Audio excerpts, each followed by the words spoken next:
Close your eyes for a moment and imagine waking up on December 25th to complete silence.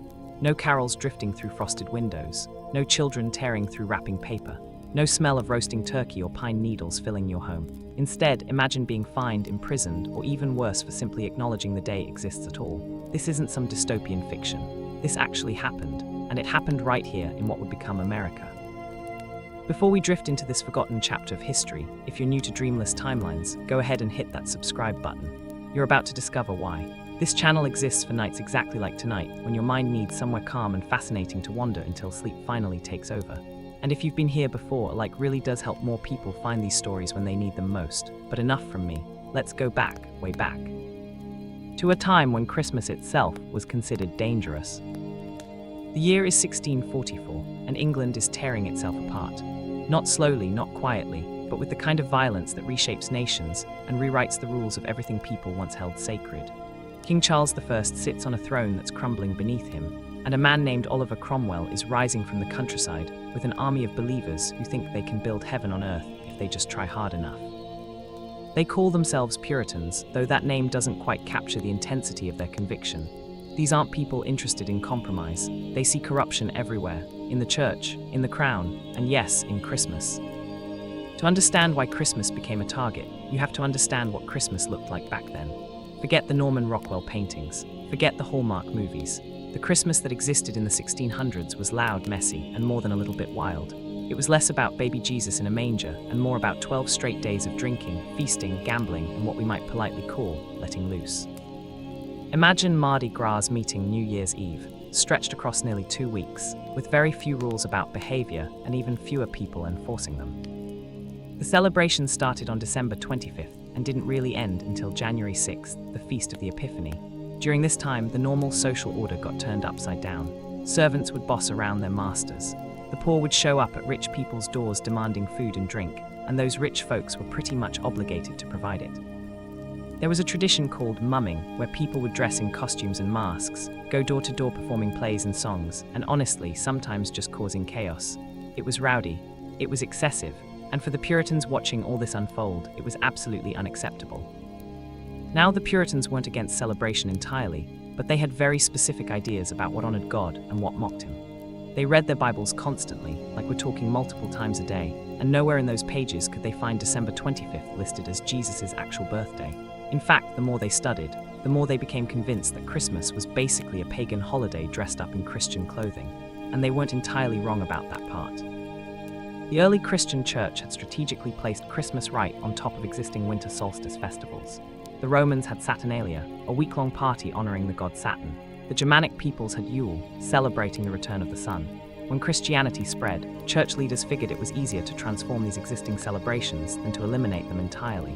So December 25th became Jesus' official birthday, even though nobody actually knew when he was born. The Puritans saw this as a lie, a compromise with paganism, and compromising with paganism was, in their view, pretty much the worst thing you could do. But there was another reason the Puritans hated Christmas, and this one had nothing to do with theology. It had to do with control. During those 12 days of Christmas chaos, the regular rules didn't apply. Authority figures, whether they were nobles, clergy, or magistrates, had to step back and let people blow off steam. And the Puritans, who were very interested in creating an orderly, godly society, saw this annual breakdown of authority as deeply problematic. How could you build a perfect Christian commonwealth if everyone spent 2 weeks a year acting like complete lunatics?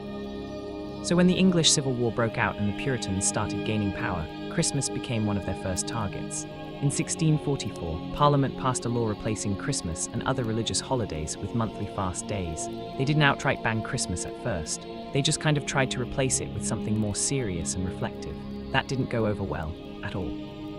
The problem was that Christmas wasn't just a religious holiday. It was the one time of year when working people got a break. In an era before weekends, before paid vacation, before labor laws of any kind, those 12 days were pretty much the only guaranteed time off most people got all year.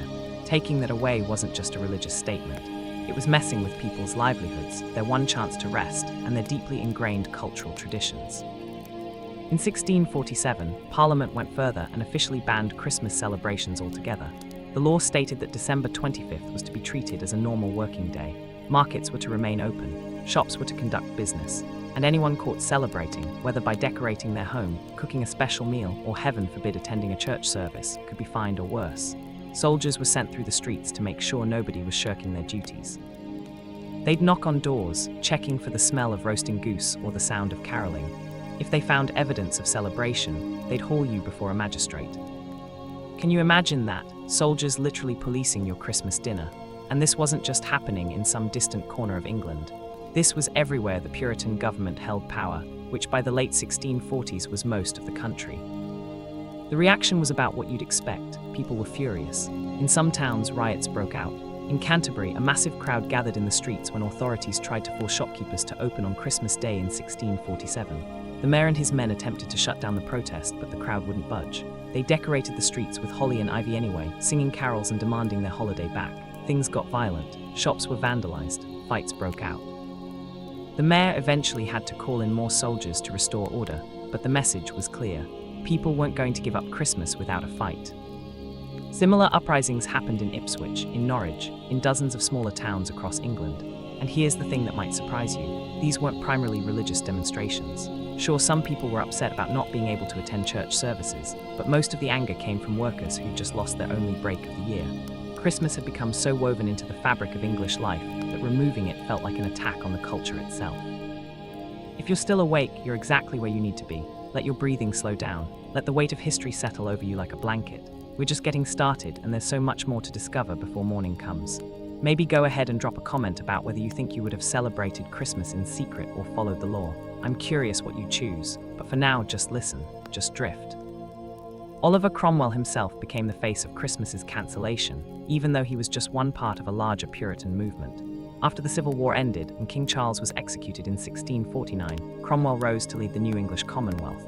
He was a complicated guy, brilliant military strategist, deeply religious, absolutely convinced he was doing God's work, and totally okay with using force to create his vision of a godly society. Under Cromwell's rule, the anti-Christmas laws got even stricter. It wasn't enough to just not celebrate. You had to actively demonstrate that you were treating December 25th like any other day. This meant working, conducting business, going about your normal routine. If you closed your shop or stayed home, you were suspect. Neighbors reported each other, not always out of religious conviction either. Sometimes out of spite, or to settle old grudges, or just because the rewards for reporting Christmas keepers were worth the betrayal. Churches were particularly targeted. The Church of England had always held special services on Christmas, with elaborate decorations, music, and ceremony. The Puritans stripped all of that away. They banned decorating churches with evergreens. They banned special Christmas liturgies. They even banned ringing church bells on December 25th, because that might remind people that the day was supposed to be special. Some churches that defied the ban had their doors literally nailed shut. Ministers who tried to hold services anyway were removed from their positions, fined, or imprisoned. But here's where the story gets interesting, because people are remarkably creative when it comes to preserving traditions they love. Even under threat of punishment, Christmas celebrations continued. They just went underground. Families would gather in secret, closing their shutters tight so no light would spill into the street and give them away. They'd muffle the sounds of celebration, singing carols in whispers if they sang at all. Special meals were prepared and eaten quietly, without the usual feasting and revelry. It was Christmas, but hidden, muted, transformed into something furtive and dangerous. Some people got clever about it. They'd claim they were sick and needed to stay home, then use that as cover to observe the holiday in private. Others would gather in remote locations, in barns or woods where soldiers were less likely to patrol. There's a recorded case of a group in Yorkshire that held a secret Christmas service in a cave, posting lookouts to watch for approaching authorities. When someone was caught, the stories that spread through communities served as warnings. A man in London fined 3 months' wages for hanging holly in his window. A family in Sussex briefly imprisoned because soldiers smelled their Christmas pudding boiling. These weren't just legal consequences. These were lives disrupted, finances destroyed, all for the crime of wanting to celebrate a holiday. And then there were the children. Kids who'd grown up with Christmas suddenly had to pretend the day didn't exist. Parents had to explain why they couldn't exchange gifts, couldn't sing the songs they'd sung the year before, couldn't do any of the things that had made December special. Some families found ways to mark the occasion anyway, maybe on a different day when it was safer, calling it something else but keeping the spirit alive. Others just gave up, letting the tradition die in their households, at least for the time being. The ban lasted through the entire period of Puritan rule, more than a decade of Christmas-less Decembers. An entire generation of English children grew up without experiencing the holiday the way their parents had known it. Think about that for a moment. Imagine an entire decade of your life without Christmas. No anticipation building through December. No special day to look forward to. Just winter grinding on, dark and cold and ordinary. By the late 1650s, Cromwell's government was showing cracks. The Lord Protector himself died in 1658, and the Puritan experiment started to collapse without his iron will holding it together. People were exhausted.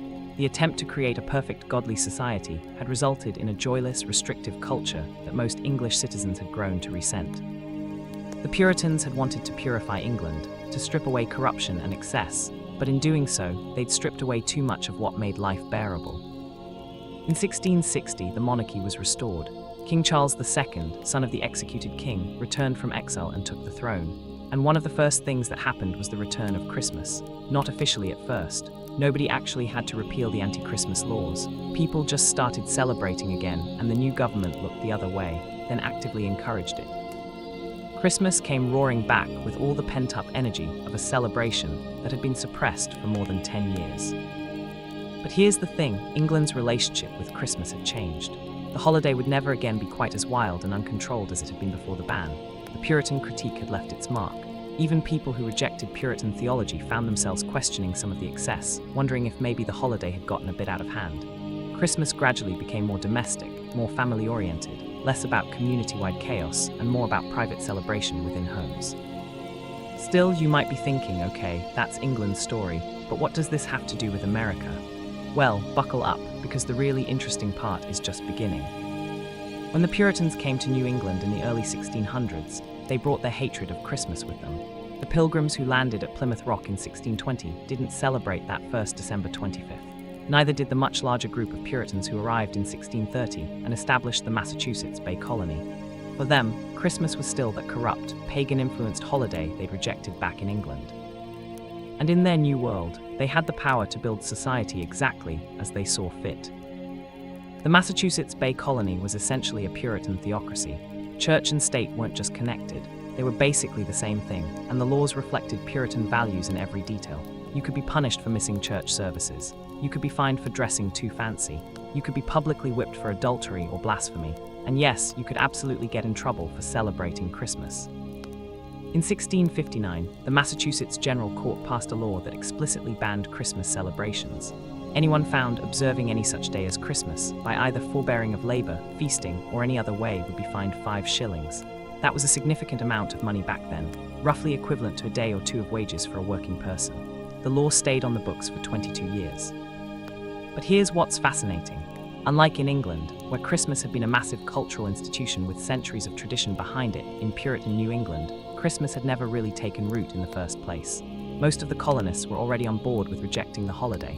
They'd come to America specifically to create a more pure form of Christianity, free from the corruptions they saw in the Church of England. For them, not celebrating Christmas was part of the point. There were some exceptions. Other colonies had different attitudes. Down in Virginia, which was Anglican rather than Puritan, Christmas was celebrated much as it had been in England. In New York, which had been settled by the Dutch before the English took over, there was a tradition called St. Nicholas Day that involved gift-giving and celebration, though it happened in early December rather than on the 25th. And in Maryland, which had a significant Catholic population, Christmas remained an important religious observance. But in New England, particularly Massachusetts, Christmas was out. The ban created some awkward situations. When people from other colonies or other countries showed up in Massachusetts expecting to celebrate Christmas, they'd get a rude awakening. There's a recorded incident from 1620 where a group of non-Puritan workers took Christmas Day off. Governor William Bradford made them go back to work, physically pulling their tools out of their hands when they tried to rest. Another time, in the 1650s, some Anglican visitors to Boston tried to hold a Christmas service. Local authorities broke up the gathering and threatened the participants with prosecution. Children born in Massachusetts during this period grew up without any concept of Christmas as a holiday. December 25th was just another day. Schools remained open. Work continued. There was nothing special about it at all. And because the Puritans controlled the education system and the churches, there was no competing narrative. Kids didn't hear Christmas carols or Christmas stories. They didn't learn about the holiday from their parents because their parents didn't celebrate it either. For multiple generations, Christmas essentially didn't exist in Puritan New England. The ban officially ended in 1681. but that doesn't mean Christmas suddenly came roaring back. Cultural change moves slowly, especially when you're talking about reintroducing something that's been absent for decades. Even after the law was repealed, most New Englanders continued to treat December 25th as an ordinary day. The Puritan distrust of Christmas had become so deeply ingrained that it persisted long after the legal prohibition ended. As the 1700s progressed, different groups with different traditions began arriving in America in larger numbers. German immigrants brought their Christmas trees and Advent wreaths. Irish Catholics brought their midnight masses and nativity scenes. Dutch settlers maintained their St. Nicholas traditions. All of these different Christmas cultures started rubbing up against the Christmas-less tradition of New England, creating a weird patchwork of celebration and non-celebration across the young nation. In some towns, you'd have one group of people enthusiastically celebrating Christmas while their neighbors treated it like any other Tuesday. Sometimes this led to conflict. Sometimes it led to curiosity. And slowly, very slowly, the anti-Christmas stance of New England began to erode. But it wasn't a smooth or simple process, and that's what we're going to explore next. How did America go from banning Christmas to making it the biggest holiday of the year? What changed, and why did it take so long? Take a deep breath, let your mind wander through these snow-covered centuries. If your thoughts are drifting, that's perfect. That's exactly what's supposed to happen. We're building a soft, safe place for your consciousness to rest while your body remembers how to sleep, and we've got so much more ground to cover. Throughout the 1700s, the cultural battle over Christmas continued in subtle ways. It wasn't about laws anymore. The legal bans had mostly expired, but the Puritan influence on New England culture remained powerful, and that influence insisted Christmas wasn't worth celebrating. Boston remained particularly resistant. Well into the 1780s and 90s, shops stayed open on December 25th, courts remained in session, schools held regular classes. If you took the day off to celebrate Christmas, you were marking yourself as not quite respectable, as someone with lower-class sensibilities or foreign influences. The cultural elite of New England still considered Christmas celebration to be vulgar at best, pagan at worst. This created a strange situation for people who wanted to celebrate. Imagine being a German immigrant in 1790 Boston, trying to maintain your family's Christmas traditions in a city where doing so was seen as backwards. Or being a Catholic in a predominantly Protestant area, wanting to attend midnight mass but knowing your neighbors would judge you for it. The social pressure to conform, to treat December 25th as unremarkable, was intense. Some families celebrated in secret, much like their English counterparts had during Cromwell's rule. They'd close their curtains, keep their festivities quiet, and hope the neighbors wouldn't notice or care. Others gave up their traditions entirely, letting Christmas fade from their family practice in exchange for social acceptance. And still others moved to different regions where Christmas was more widely accepted, heading south to Virginia or Maryland, or west into territories where Puritan influence hadn't penetrated. Meanwhile, in other parts of the country, Christmas was thriving. New York, by the late 1700s, had developed a robust Christmas culture, heavily influenced by Dutch traditions. Washington Irving would later write about these celebrations in his stories, helping to popularize certain Christmas customs. In the South, plantation owners threw elaborate Christmas parties that lasted for days. Even on the frontier, settlers found ways to mark the day with whatever resources they had available. So America didn't have one unified Christmas experience. It had dozens of different regional variations, all existing simultaneously, all influencing each other in complex ways. And New England, the region that would eventually become an industrial and cultural powerhouse, remained the holdout. The turning point started to come in the early 1800s, and it came from an unexpected direction. The Second Great Awakening, a massive religious revival movement that swept across America, brought with it a renewed interest in Jesus' life and ministry. Unlike the Puritans, who'd focused heavily on sin, judgment, and the sovereignty of God, this new wave of Christianity emphasized Jesus' love, compassion, and his care for ordinary people. And when you start focusing on Jesus as a figure of compassion, his birth story becomes more significant. Suddenly, the nativity scene, the idea of God becoming a helpless infant, started to resonate with people in a way it hadn't before. Church services began incorporating Christmas themes. Ministers who'd previously treated December 25th as unremarkable started preaching Christmas sermons. Religious communities that had been ambivalent about the holiday started to see it as an opportunity to celebrate a central tenet of their faith. But the religious revival alone wouldn't have been enough to bring Christmas back to New England. What really changed things was economics. The Industrial Revolution hit America in the early 1800s, and it transformed everything. Suddenly, you had factories producing goods in quantities that had never been possible before. You had a growing middle class with disposable income. You had new printing technologies making books and newspapers and advertisements cheaper and more widely available. And you had merchants who realized that a holiday focused on gift-giving could be incredibly profitable. This is where Christmas as we know it today really starts to take shape. Department stores began promoting Christmas shopping. Magazines ran articles about Christmas decorations and Christmas meals.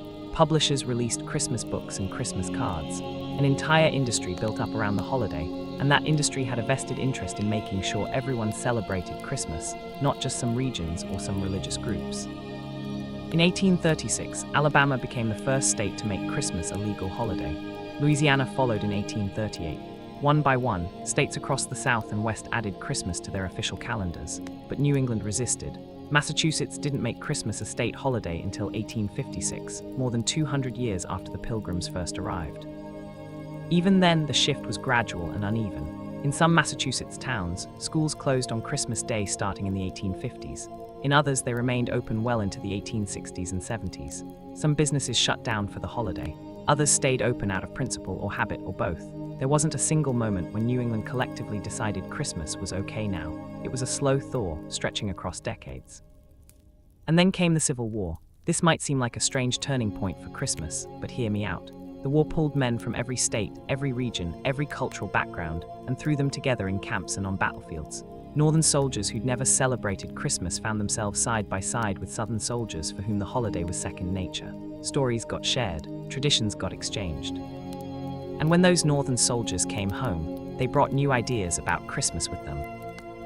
There are accounts of Union Army camps in December holding Christmas celebrations, sometimes elaborate ones, with makeshift decorations and special meals, and even gifts exchanged between soldiers.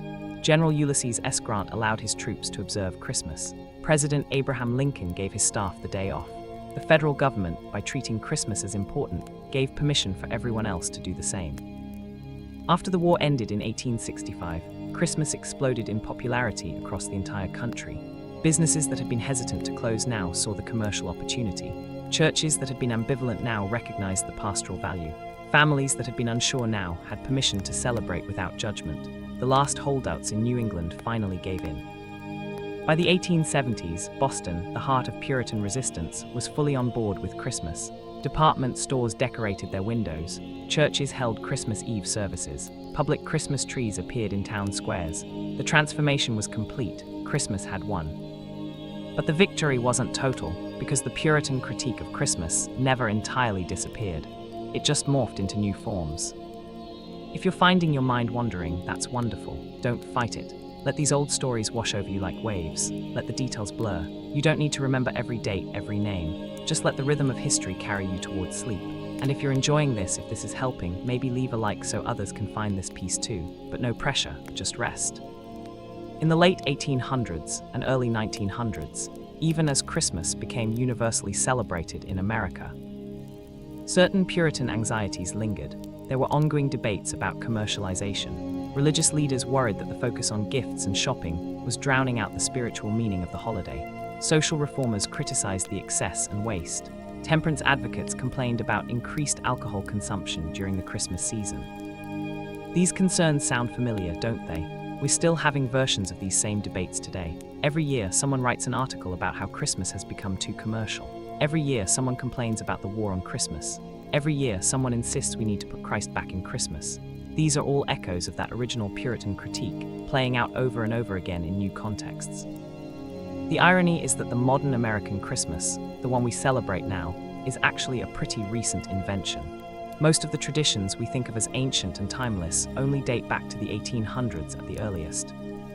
Christmas trees, they became popular in America during the 1850s, after Queen Victoria was depicted with one in a magazine illustration. Americans loved copying British royalty, so suddenly everyone wanted a tree in their parlor.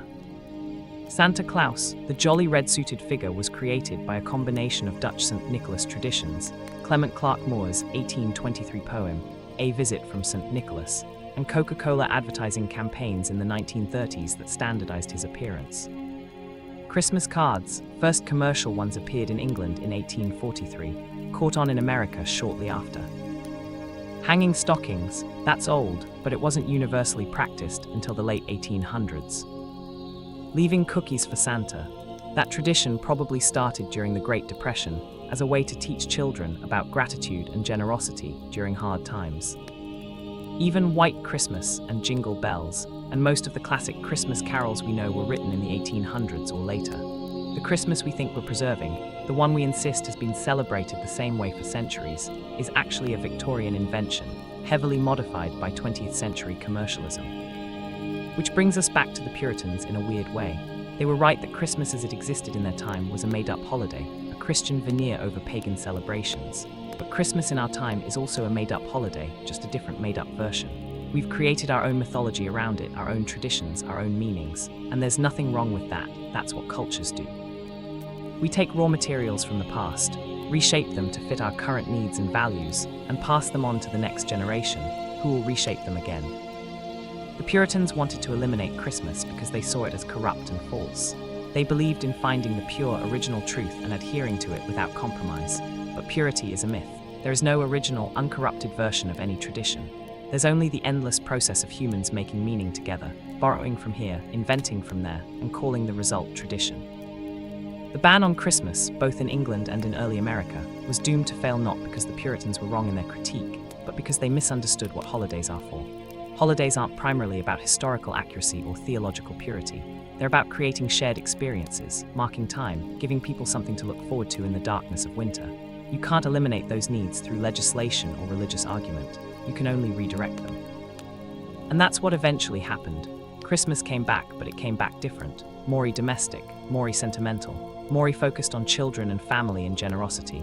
The Puritans would probably still object to modern Christmas just for different reasons, but they'd recognize the influence of their critique in how we celebrate. We worry about meaning. We insist on reason for the season. We create sacred spaces within the holiday, even as we participate in the commercial aspects. We've internalized both the celebration and the critique of celebration, holding both in tension. There's something very American about that, actually. Taking conflicting impulses, refusing to choose between them, and just mashing them together into something new and contradictory, and somehow functional. Let your breathing slow even further.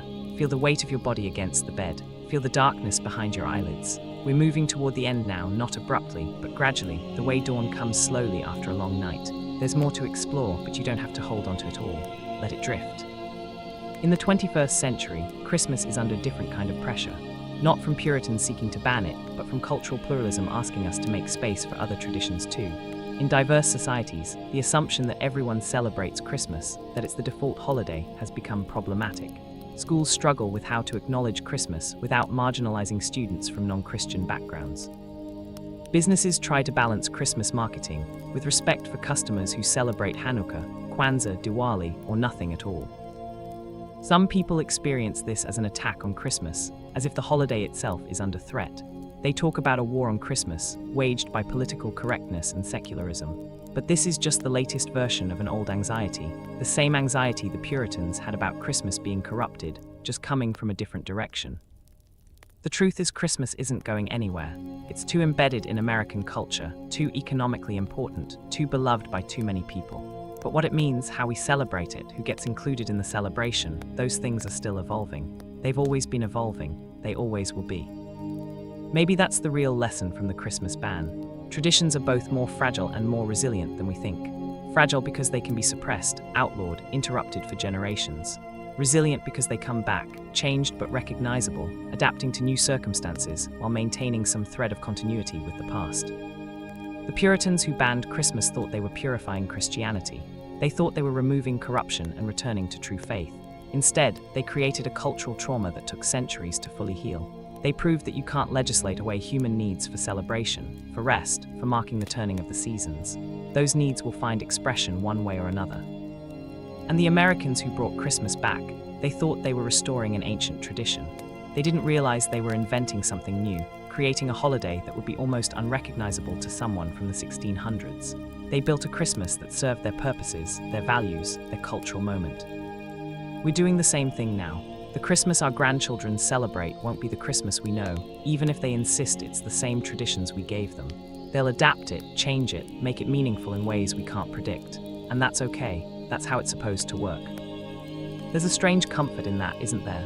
Nothing stays the same. Everything we think is permanent is actually temporary, just lasting long enough that we mistake it for eternal. The Puritans feared change, feared corruption, feared losing the purity they thought they'd found. But change isn't corruption. It's just change. It's the natural state of living culture.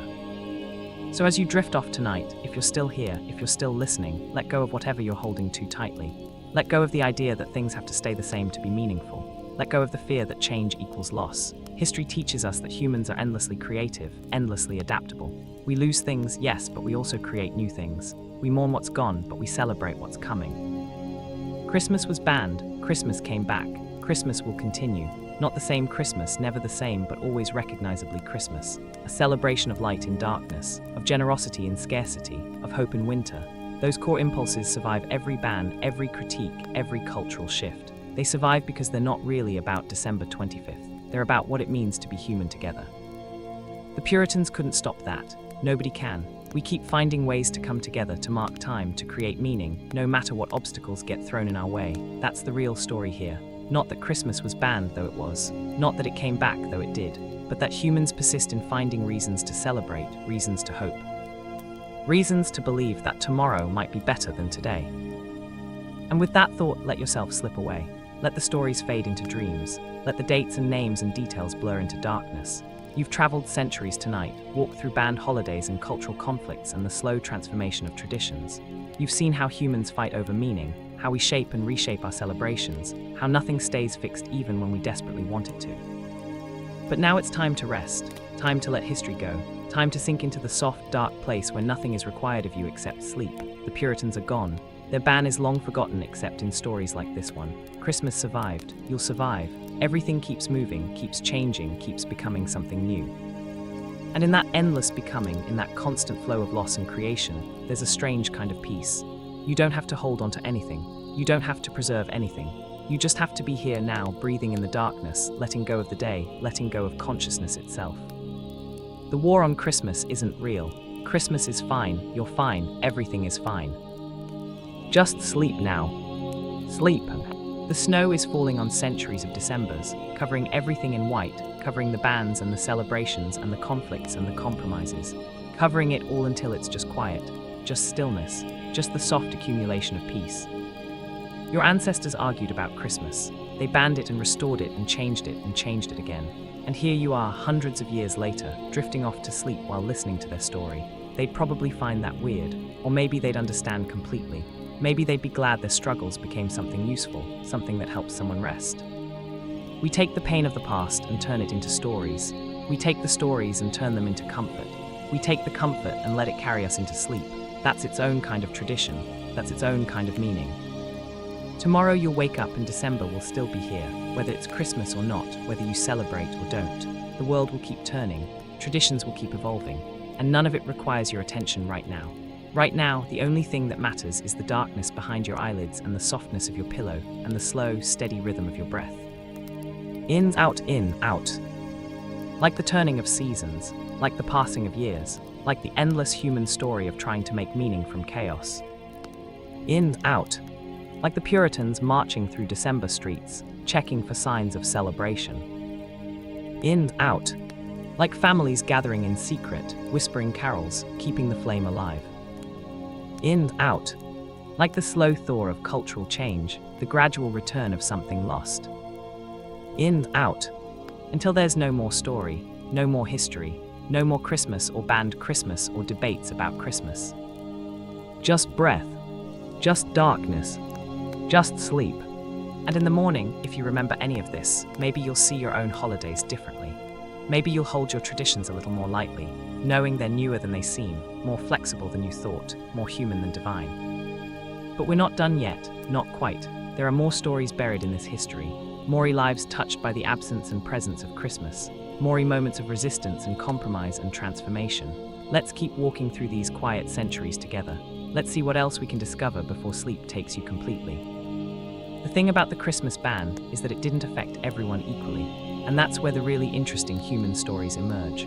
Stories about specific people trying to navigate impossible choices. Stories about small acts of defiance. Stories about what happens when the government tells you that your joy is illegal. Take Samuel Pepys, for instance. He's famous for his diary, which gives us one of the most detailed accounts of life in 17th century England. Pepys lived through the entire period of the Christmas ban, from his childhood in the 1640s through the restoration of the monarchy in 1660. And his diary entries about Christmas are fascinating because they show someone genuinely conflicted about the whole thing. In the early entries, when the ban was first imposed and Pepys was still young, he writes matter-of-factly about December 25th being a work day. No celebration, no special mention, just another Thursday or Tuesday or whatever day of the week it happened to fall on. But you can sense something underneath the casual tone, a kind of absence, a space where something used to be. As he gets older and the ban continues, his entries become more interesting. He mentions in passing that some people still secretly celebrate. He notes the tension between those who obey the law and those who don't. And then after the Restoration, when Christmas comes roaring back, his relief is palpable. He describes Christmas dinners with genuine joy. He talks about attending church services, not just out of obligation, but because he seems to actually enjoy them. The holiday means something to him precisely because it was taken away. There's a lesson in that, something about how absence makes us appreciate presence. The generation that lived through the Christmas ban developed a relationship with the holiday that was different from their ancestors. Their grandparents had taken Christmas for granted. It was just there, every year, as predictable as winter itself. But for Pepys and his contemporaries, Christmas was something fragile, something that could be lost. And when it came back, they celebrated it with an intensity that might not have existed otherwise. You can see this pattern repeating throughout history. Prohibition makes people appreciate alcohol more. Censorship makes forbidden books more precious. Absence creates longing, and longing, when finally satisfied, creates gratitude. But not everyone felt that way. Some people, particularly younger folks who'd grown up entirely without Christmas, didn't really care when it came back. To them, it was just another religious observance being forced on them by the previous generation. They had no nostalgic attachment to Christmas because they'd never experienced it in the first place. This created generational tension that persisted for decades. Imagine being a parent in 1660, thrilled that you can finally celebrate Christmas again, only to find that your teenage children are completely indifferent. They don't get why you're so excited about this holiday they've never celebrated. They don't understand the traditions because those traditions were interrupted before being passed down to them. This happened in families all over England. Parents trying desperately to reconstruct a holiday from their memories, children humoring them but not really connecting with it. This generational divide became even more pronounced in America, where the ban lasted longer in some places and where the cultural landscape was more diverse. You'd have families of different backgrounds living side by side, each with their own relationship to Christmas. The Puritan families who'd always rejected it, the Anglican families who'd celebrated it in secret, the newly arrived immigrants who brought their own Christmas traditions from other countries. All of them trying to figure out how to coexist in communities that couldn't agree on whether December 25th should be special or not. One documented case from 1700 Massachusetts involves a town meeting where this exact conflict played out. A group of Anglican settlers wanted to hold a public Christmas service. The Puritan majority wanted to ban it. The meeting got heated. Arguments were made on both sides. Eventually, they reached a compromise. The Anglicans could hold their service, but it had to be in a private home, not a public space. And it had to be quiet enough that it wouldn't disturb anyone who was trying to work that day. That compromise probably satisfied nobody, but it allowed the community to avoid fracturing completely. And it's a pattern you see repeated again and again in early American history. Communities finding ways to accommodate different traditions without fully embracing them, creating pockets of celebration within larger cultures of non-celebration, keeping the peace through uneasy tolerance. These small compromises, these little cracks in the anti-Christmas facade, eventually widened into full acceptance. But it took time, decades, generations. If you're still listening, you're doing great. Let the story wash over you. Let your mind drift to those colonial meeting houses, those tense negotiations, those families navigating cultural change. You don't need to hold on to the details. Just let the feeling of it settle around you like snow. There's another aspect of the Christmas ban that doesn't get talked about much, and that's how it affected the economy. Because Christmas wasn't just a religious or cultural event, it was an economic one too. In the medieval and early modern period, the Christmas season was a crucial time for commerce. It was when landlords collected rents, when servants received their yearly wages, when debts were settled and contracts renewed. The calendar of economic life was organized around major holidays, and Christmas was one of the biggest. When the Puritans banned Christmas, they disrupted all of that. Suddenly, the traditional time for settling accounts was just another day. This created confusion and conflict. If you owed someone money and had always paid at Christmas, when were you supposed to pay now? If you were a servant waiting for your annual wage, when would you receive it? The Puritans tried to shift everything to other dates, but it was messy. Old habits die hard, especially when money is involved. Some merchants and landlords just kept using Christmas as their reference point, ban or no ban. They'd tell their tenants rent was due at Christmas, even though they'd officially call it late December or the 25th day of the 12th month to avoid acknowledging the holiday. Everyone knew what they meant. The economic calendar couldn't be fully separated from the cultural one, no matter how hard the authorities tried. This economic disruption was one reason the Christmas ban was so unpopular among ordinary people. It wasn't just about missing out on parties and feasts. It was about fundamental changes to how daily life was organized. When you mess with people's money, even for religious reasons, you're going to face resistance. Over time, new economic patterns emerged. Different dates became important for settling accounts. The calendar of work and wages shifted, but this took decades to fully implement, and in the meantime, there was a lot of confusion and frustration. When Christmas finally came back, some of the old economic associations came back too, but not all of them. The holiday had been partially secularized by its absence. It was less about settling debts and more about exchanging gifts, less about landlords and tenants and more about families and friends. The economic meaning of Christmas had been transformed. This transformation accelerated in the 1800s with the rise of consumer capitalism. Suddenly, Christmas wasn't just a day for settling old debts. It was a day for creating new ones. The whole concept of Christmas shopping, of buying presents for everyone you know, that emerged in the Victorian era and turned Christmas into an economic engine in a completely new way. Department stores in the late 1800s built their entire business model around Christmas. They'd decorate their windows with elaborate displays starting in November. They'd advertise Christmas gifts in newspapers and magazines. They'd stay open late in December to accommodate shoppers. Christmas became the make-or-break season for retail businesses, which it still is today. This created a weird situation where Christmas was simultaneously more religious and more commercial than ever before. Victorian culture emphasized the religious meaning of the holiday, the sacred nature of Jesus' birth, while also turning gift-giving into a massive commercial enterprise. These two aspects existed in tension, just as they do now. And once again, you can hear echoes of the Puritan critique. They'd objected to Christmas because it was too commercial, too focused on feasting and material excess. The Victorians brought Christmas back, but then made it even more commercial than it had been before. The Puritans would have been horrified. But here's the thing, the commercialization of Christmas is what ultimately made it succeed in America. Not the religious meaning, though that was important to many people. Not the cultural traditions, though those mattered too, but the economic incentive. Once businesses realized they could make huge profits from Christmas, they had a reason to promote it, to advertise it, to make it as big and unavoidable as possible. Capitalism did what religion couldn't do. It made Christmas universal. It made Christmas inescapable. And in the process, it transformed the holiday yet again into something new. The Christmas we celebrate now is a commercial holiday with religious and cultural elements, not a religious holiday with commercial elements. That's a crucial distinction. The primary experience most Americans have of Christmas is shopping, decorating, gift-giving, all of which are economic activities. The religious observance, for those who practice it, happens alongside the commercial aspects but doesn't define the holiday for the culture at large. This would have been unthinkable in the 1600s. Both the Puritans and their opponents would have rejected the idea of a primarily commercial Christmas. They were fighting over whether Christmas should be a religious holiday or no holiday at all. Neither side imagined it might become something else entirely. But that's what happened. America took Christmas and turned it into something neither the Puritans nor their enemies had envisioned. A secular, commercial, culturally dominant mega-holiday that borrows imagery and meaning from Christianity, but exists independently of it. And the fascinating thing is that many American Christians participate fully in this commercial Christmas, while also maintaining their religious observance. They shop and decorate and give gifts and also attend church services and read the nativity story and pray. They hold both versions of Christmas in their lives simultaneously, seeing no contradiction. The Puritans sought purity, consistency, a clear line between sacred and profane. Modern American Christmas rejects all of that. It's messy, contradictory, sacred and profane all mixed together.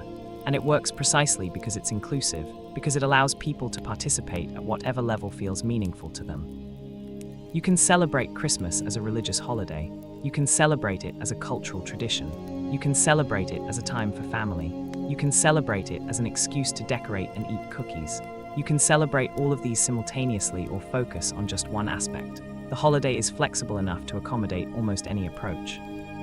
That flexibility is Christmas's strength in the modern world. It's why the holiday survived the ban and thrived afterward. It's why Christmas dominates the American calendar in a way no other holiday does, because it can be whatever people need it to be. Let yourself relax even further. Feel the weight of centuries settling around you. All those Christmases, celebrated and banned and reimagined. All those people struggling with the same questions we struggle with. What do we celebrate? Why do we celebrate it? What does it mean? And underneath all those questions, the simple human need for something to mark time, something to look forward to, something to break up the darkness of winter. There were other religious minorities who faced challenges around Christmas beyond just the Puritans and Anglicans. Consider the Quakers, who arrived in America in the mid-1600s. The Quakers rejected all religious holidays, not just Christmas, believing that every day was equally holy.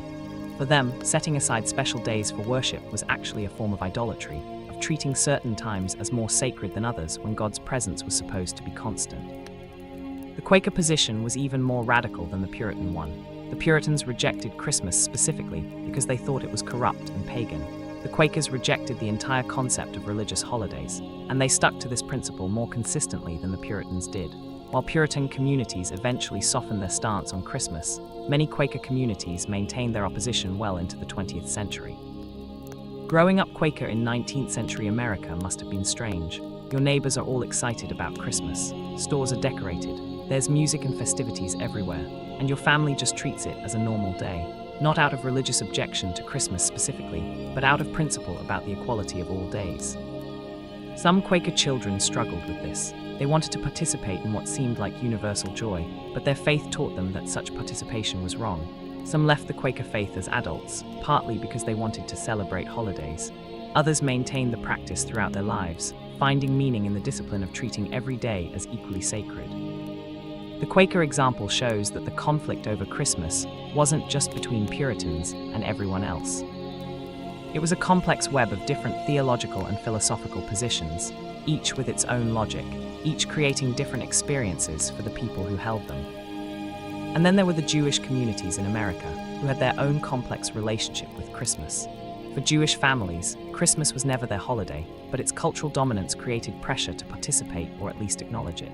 Some Jewish families in the late 1800s and early 1900s put up Christmas trees, not for religious reasons but as a way of assimilating, of fitting into American culture. This created tension within Jewish communities about how much accommodation was too much. The invention of Hanukkah as a major holiday was partly a response to Christmas. Historically, Hanukkah had been a relatively minor Jewish festival, but as Christmas became more prominent in American culture, Jewish families wanted something comparable for their children. Something to celebrate in December, something that involved gifts and lights and family gatherings. So Hanukkah was elevated, given more importance than it had traditionally held, specifically to provide a Jewish alternative to Christmas. This pattern repeated with other religious and cultural groups.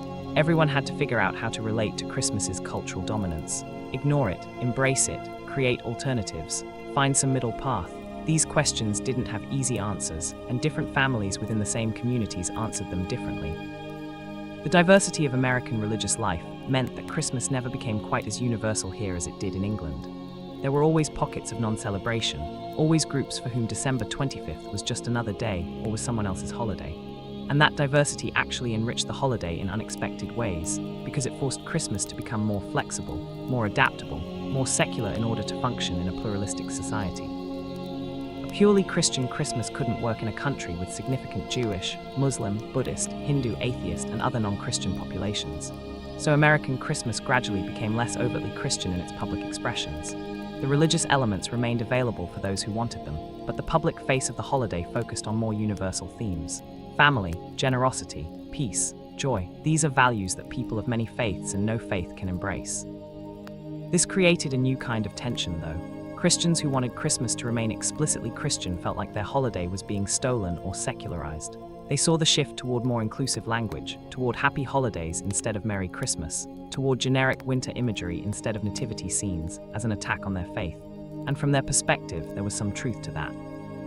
The Christmas they'd known was changing, becoming something different to accommodate a more diverse society. But from another perspective, this was just Christmas doing what it had always done, adapting, changing, incorporating new influences, surviving by being flexible. The Puritans had tried to kill Christmas by being rigid, by insisting on purity. American pluralism was transforming Christmas by being inclusive, by allowing multiple meanings to coexist.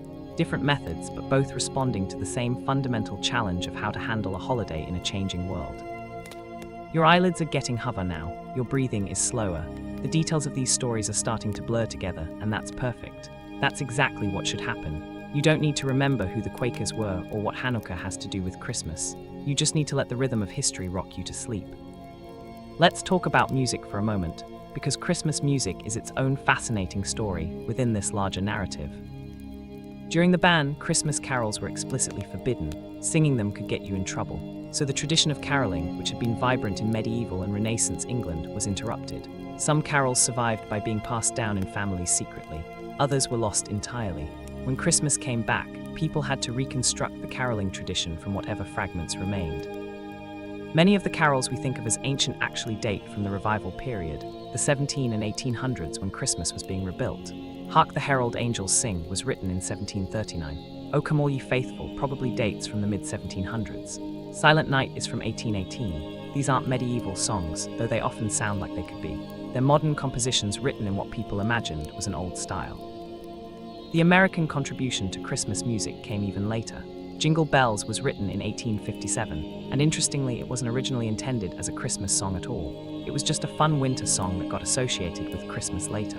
White Christmas is from 1942. Rudolph the Red-Nosed Reindeer is from 1949. Most of the classic Christmas songs are barely older than your grandparents. This is another example of how Christmas tradition is much more recent than we realize. We sing these songs and feel connected to centuries of history, but actually, we're connected to a few decades of history at most. The tradition feels ancient because we want it to feel ancient, because that sense of continuity with the past is part of what makes Christmas meaningful. But the actual continuity was broken by the ban. The caroling tradition we have now is a reconstruction, a revival, a reimagining of what people thought Christmas music should sound like. And there's something beautiful about that. Every generation takes the pieces they've inherited, adds their own contributions, and passes the result forward, claiming it's the same tradition that's always existed. The ban on Christmas also affected Christmas food traditions. Different regions of England had specific dishes associated with Christmas, recipes passed down through families for generations. When Christmas was burning, people stopped making these dishes and many recipes were lost. After the Restoration, when families tried to recreate their traditional Christmas meals, they often had to improvise, to guess at ingredients or techniques their grandparents had known but hadn't been able to pass down. This is why Christmas food traditions vary so much even within England. Each region, each family, reconstructed their Christmas dinner based on incomplete memories and improvisation. What emerged was a patchwork of traditions, similar but not identical, all claiming to be the authentic Christmas feast. The same thing happened in America, but more so, because American Christmas traditions were being built from scratch rather than reconstructed from memory. Different immigrant groups brought different food traditions. German immigrants made Stollen and Lebkuchen. Italian immigrants made seven fishes. Mexican immigrants made tamales. Polish immigrants made pierogi. All of these became Christmas foods in America, coexisting side by side, each family insisting that their way was the traditional way. The truth is there is no single traditional Christmas dinner.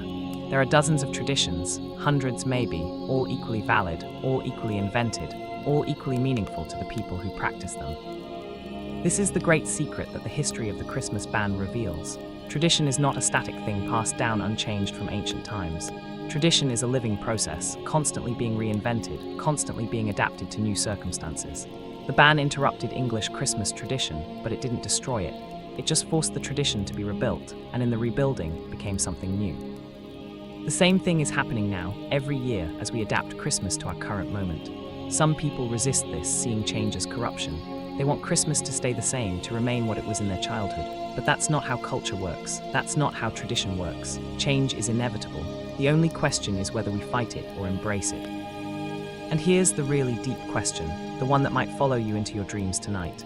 If tradition is constantly changing, constantly being reinvented, what makes it meaningful? Why should we care about Christmas or any other tradition if it's just made up? The answer, I think, is that meaning doesn't come from age or authenticity. It comes from shared experience. When we celebrate Christmas, we're not connecting to some ancient, unchanging practice. We're connecting to each other right now through this shared ritual. We're creating meaning together in the present moment, using forms inherited from the past but transformed to serve our current needs. The Puritans feared change because they thought it meant loss. Loss of purity, loss of truth, loss of connection to God. But maybe change is how we stay connected. Maybe adapting traditions to new circumstances is how we keep them alive and relevant. Maybe the constant reinvention of Christmas is not a bug but a feature. Sleep is coming closer now. You can feel it, can't you? That soft fog at the edges of your awareness, that gentle pulling downward. Don't resist it. Let the story carry you into dreams. Let the centuries of Christmas, banned and restored and transformed, become the landscape of your sleep. There's one more thread we need to follow before we let you go completely. The thread of resistance, because not everyone who defied the Christmas ban did so quietly. In some communities, the ban sparked genuine rebellion.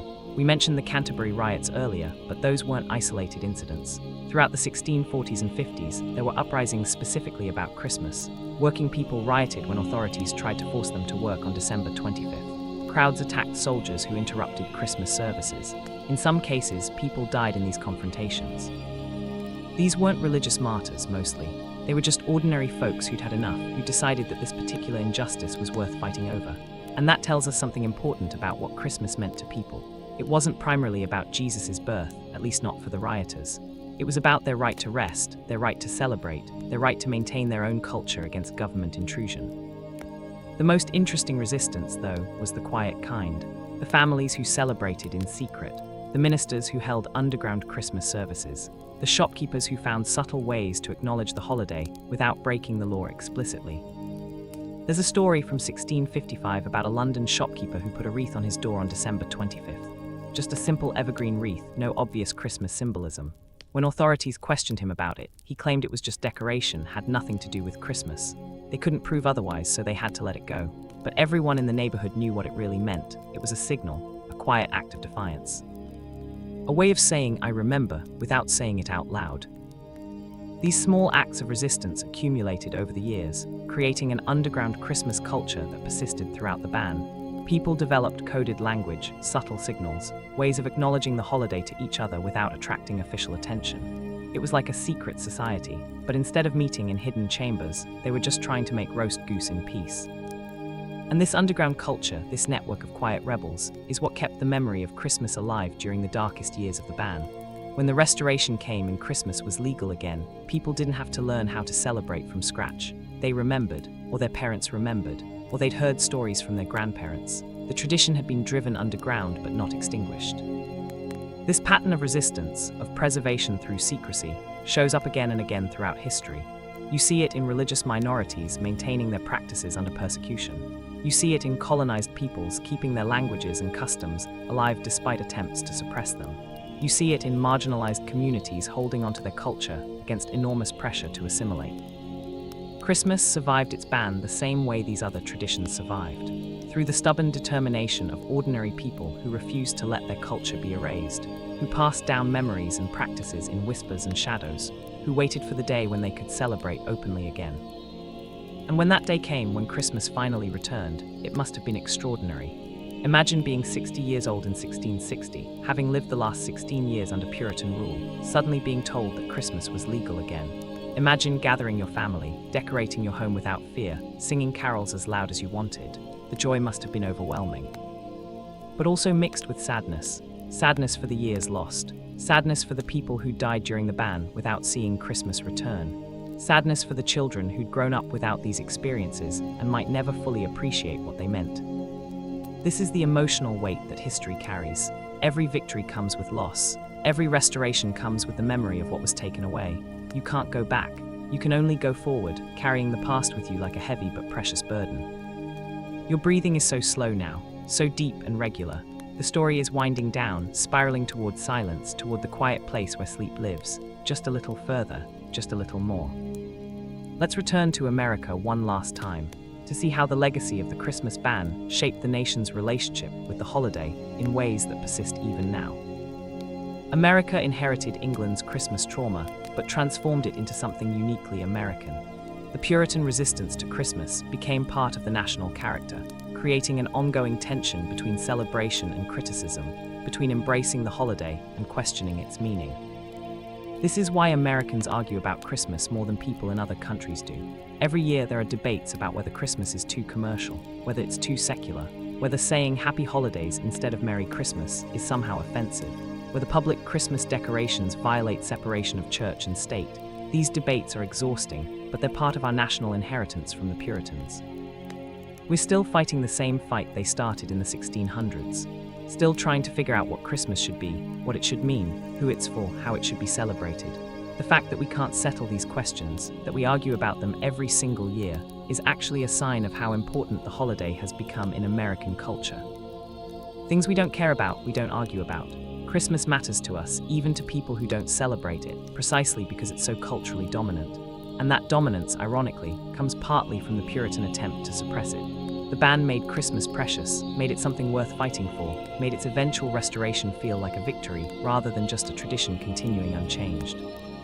So in a weird way, we owe our modern Christmas to the Puritans who tried to kill it. They made it matter. They made it mean something beyond just another day off work.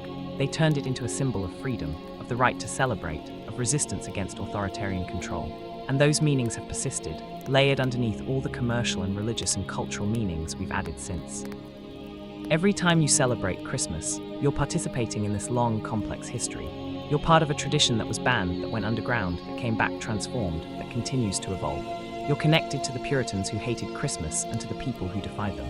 You're connected to Samuel Pepys writing in his diary, and to shopkeepers putting wreaths on their doors, and to families whispering carols in darkened rooms. You're part of an unbroken chain of human beings trying to make meaning together, trying to create moments of joy and connection in the darkness of winter. The specific forms change. The decorations, the music, the food, the gifts, but the underlying impulse remains constant. We need this. We need something to celebrate. We need something to look forward to. We need each other. And on that thought, let yourself finally, fully, completely relax. Let the weight of history lift from your shoulders. Let the arguments and debates and conflicts fade into background noise. Let it all become distant and dreamlike, no more substantial than shadows on a wall. The story is over. The telling is done. Christmas was banned. Christmas came back. Christmas will continue, changing and adapting, becoming whatever each new generation needs it to be. And you don't need to worry about any of it right now. You just need to sleep. Sleep deeply, sleep peacefully. Sleep knowing that tomorrow is just another day, whether it's Christmas or not, and that you'll wake up and face it and be okay. Sleep knowing that traditions survive because humans are remarkably good at preserving what matters to them. Sleep knowing that change is inevitable, but connection is possible. Sleep knowing that this channel will be here whenever you need it, whenever your mind is too busy and your thoughts are too loud, ready to tell you another story, ready to walk you through another quiet history. If this helped tonight, if you made it this far. If sleep is finally pulling you under, remember to like and subscribe so you can find your way back, so others can find their way here too. But that's tomorrow's concern. Tonight, there's only the darkness behind your eyelids, only the softness of your bed, only the gentle rhythm of breath moving in and out, only sleep. Just sleep. The Puritans are sleeping too, all of them, gone into history, their arguments settled by time, their fears and hopes dissolved into the past. The families who celebrated in secret are sleeping. The soldiers who enforced the ban are sleeping. The children who grew up without Christmas and the children who brought it back are sleeping. Everyone sleeps eventually. Every conflict resolves into silence. Every story ends. And you've reached the end of this one here in the soft dark, ready to let go, ready to drift, ready to sleep. In, out. Like centuries passing, like seasons turning, like traditions transforming, like sleep approaching. In, out. Slower now, deeper, softer. In, out. Until there's nothing left but the breathing, nothing left but the darkness, nothing left but sleep. Sleep now. Sleep. But wait, let me tell you about one more person before you drift away completely. One more story from this forgotten history. Because history isn't just about movements and laws and cultural shifts. It's about individual human beings making individual choices. And this particular story, I think, captures something essential about what the Christmas ban really meant. Her name was Margaret Brewster, and she lived in a small village outside of Oxford in the late 1640s. She wasn't anyone famous, didn't write books or lead armies or do anything that would normally get you remembered by history. But someone recorded her story in a parish register, just a few lines, and those lines survived. Margaret was a servant in a wealthy household. The family she worked for were Puritans, strict ones, who absolutely forbade any Christmas celebration. This was during the ban, remember, so celebrating was illegal anyway, but this family would have forbidden it even if it wasn't. They believed deeply that Christmas was pagan corruption, an insult to God. On December 24, 1648, Margaret asked for permission to take the next day off. She didn't say why, just asked for the day. Her employers refused. They needed her to work, and besides, December 25th was supposed to be a normal working day. There was no legitimate reason for her to have time off. Margaret worked the next day as required, served breakfast, cleaned, prepared the midday meal, did all her normal duties, but when evening came and she'd finished her work, she disappeared. They found her 3 miles away, in a church that was still holding secret Christmas services. She was singing carols with a group of about 30 people, all of them risking fines or worse to celebrate the banned holiday. When the authorities raided the church, Margaret was arrested along with everyone else. Here's where the story gets interesting. She had a choice. She could apologize, pay her fine, promise not to do it again. The magistrate would have let her go with that. Most people took that option. Safer that way, but Margaret refused. According to the parish register, she told the magistrate that Christmas was worth celebrating regardless of what the law said, that some things mattered more than safety or money or even freedom. She was sentenced to a week in prison and lost her position in the household. When she got out, she had no job, no references, no prospects. The parish register notes that she left the village shortly after and no one knew where she went or what happened to her. That's the end of Margaret Brewster's story as far as history is concerned. A few lines in an old book. A woman who gave up everything for one Christmas celebration. Was it worth it? We can't know. She's gone, and she never got to tell us what she thought. But I think about her sometimes, about that choice she made, about how Christmas must have meant something so profound to her that losing everything was acceptable. What was she singing in that church? What made those songs worth a week in prison? What was she holding on to that the Puritans couldn't understand? Maybe it was religious faith. Maybe the celebration of Jesus' birth really was that sacred to her. Or maybe it was something else. Maybe it was the one night a year when she got to feel part of a community, when the walls between servant and master came down a little, when she could sing and feast and forget her place in the social order. Maybe Christmas was the only joy in her hard life, and she simply couldn't let it go. We don't know, we can only imagine. But her story represents thousands of other stories, most of them unrecorded, of ordinary people who quietly resisted the ban, who held onto their traditions despite the cost, who decided that some things were worth fighting for even when the fight seemed hopeless. Margaret Brewster didn't change history. The Christmas ban ended not because of her defiance, but because of political changes beyond anyone's control. But she mattered, her choice mattered, not to the grand sweep of events, but to herself. She chose meaning over safety. She chose joy over security. And that choice echoes across the centuries to us, reminding us that individual acts of resistance, even small ones, even futile ones, have their own dignity. Let her story be the last thing you hold on to as sleep takes you. Let it remind you that you too have choices about what matters, what you'll stand for, what brings you joy. Let it remind you that traditions survive because individuals like Margaret decide they're worth preserving. Let it remind you that history is made not just by famous people, but by countless ordinary people whose names we've forgotten, but whose choices shaped the world we inherited. And now, finally, truly let yourself sleep. Margaret is sleeping. The Puritans are sleeping. The whole vast sweep of this history is sleeping, buried in the past, alive only in stories like this one. Join them. Join all the sleepers across all the centuries. Add your dreams to theirs. Rest. You're safe, you're warm, you're exactly where you need to be. The story is over. The night is quiet. Sleep is here. Just breathe, just rest, just let go. Sleep. But you know what? There's still more. I can feel you there, still listening, still holding on. So let me tell you about what happened in the 1700s, when Christmas was coming back but still fighting for acceptance. Let me tell you about the slow transformation, the gradual shift from banned holiday to cultural phenomenon. Because that transformation tells us something about how change happens, about how cultures evolve, about how we go from one world to another, without really noticing the transition. The early 1700s in New England were a strange time for Christmas. The ban had been officially lifted, but the cultural prohibition remained strong. It was legal to celebrate, but it still wasn't quite respectable. You wouldn't get arrested for decorating your home or holding a feast, but your neighbors might judge you. Your church might disapprove. Your business associates might think you were frivolous or foreign or not quite proper. This created what sociologists call a liminal period, a threshold time when old rules are breaking down but new rules haven't fully formed yet. People didn't know what was expected of them regarding Christmas. Different families made different choices, and nobody was quite sure what was normal. Some families, particularly those who'd come from Anglican backgrounds or who'd arrived recently from England where Christmas had returned, celebrated openly. They decorate with evergreens, prepare special meals, exchange gifts. They treated December 25th as a real holiday, a day for family and festivity and joy.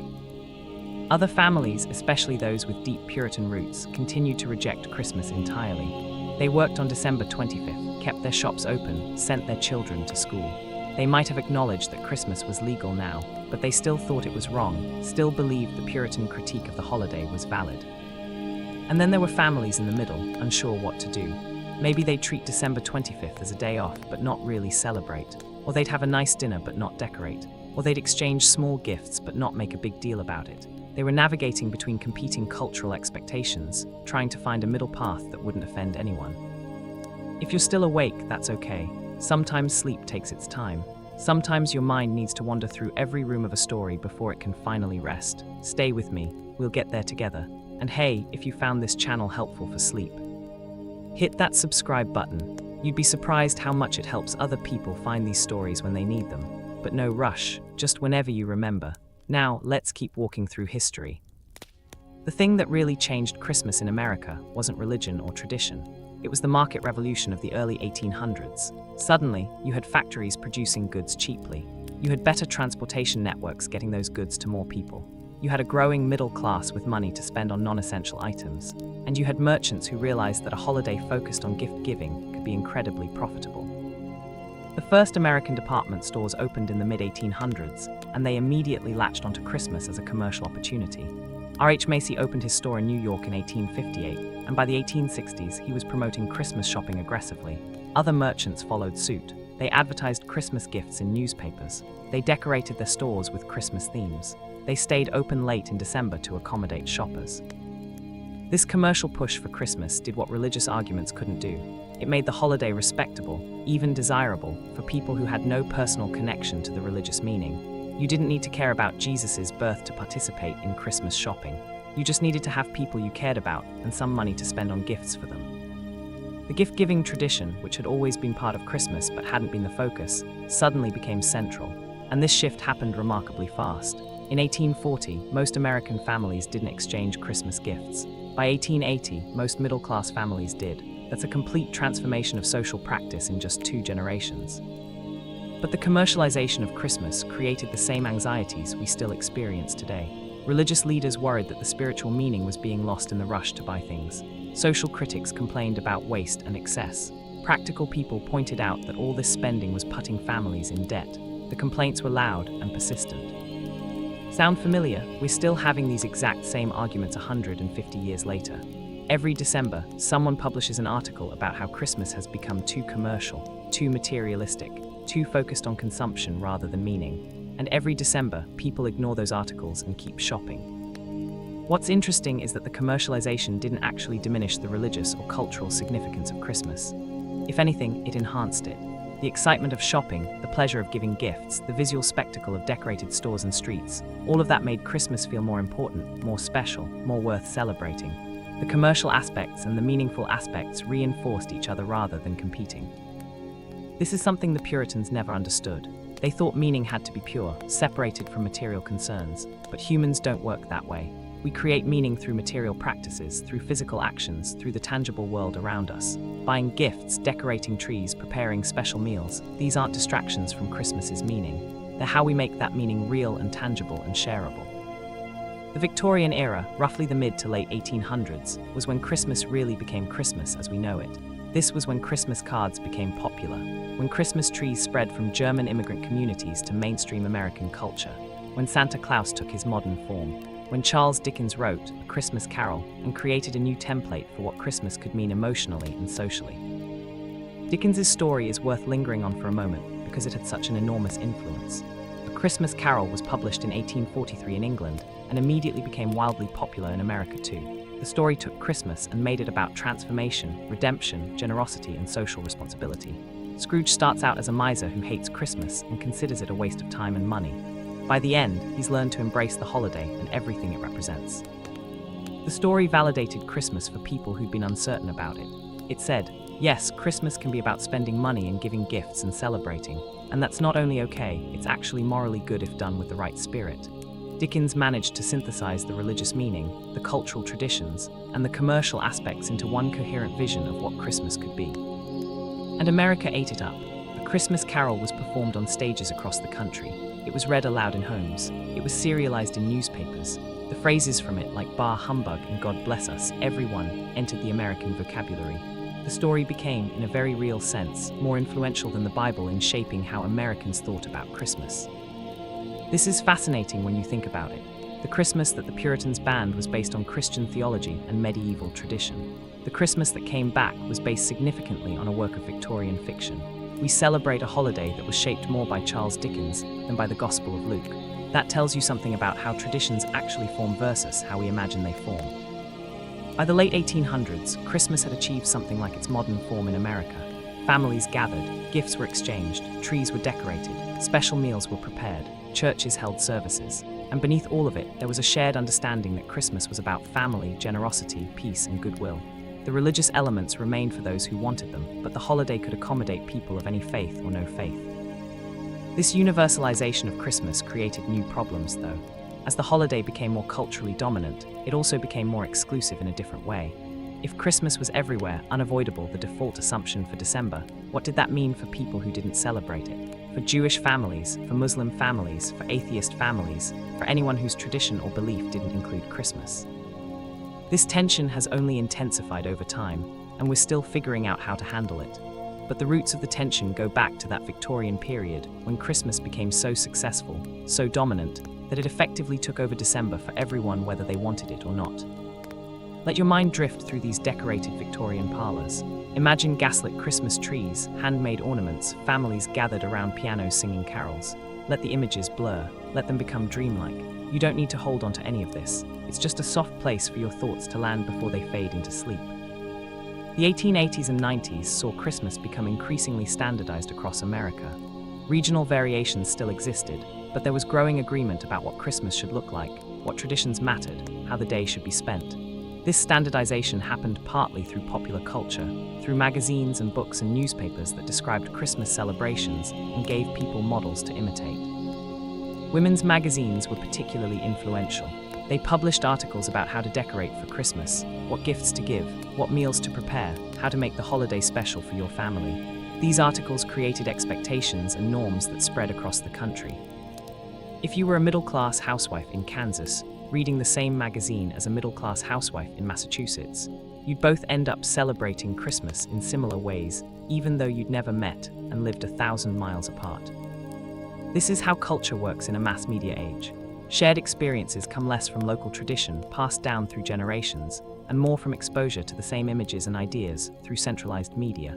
Christmas became standardized not through government decree, but through voluntary adoption of practices that seemed right or normal or desirable based on what people saw in magazines and advertisements.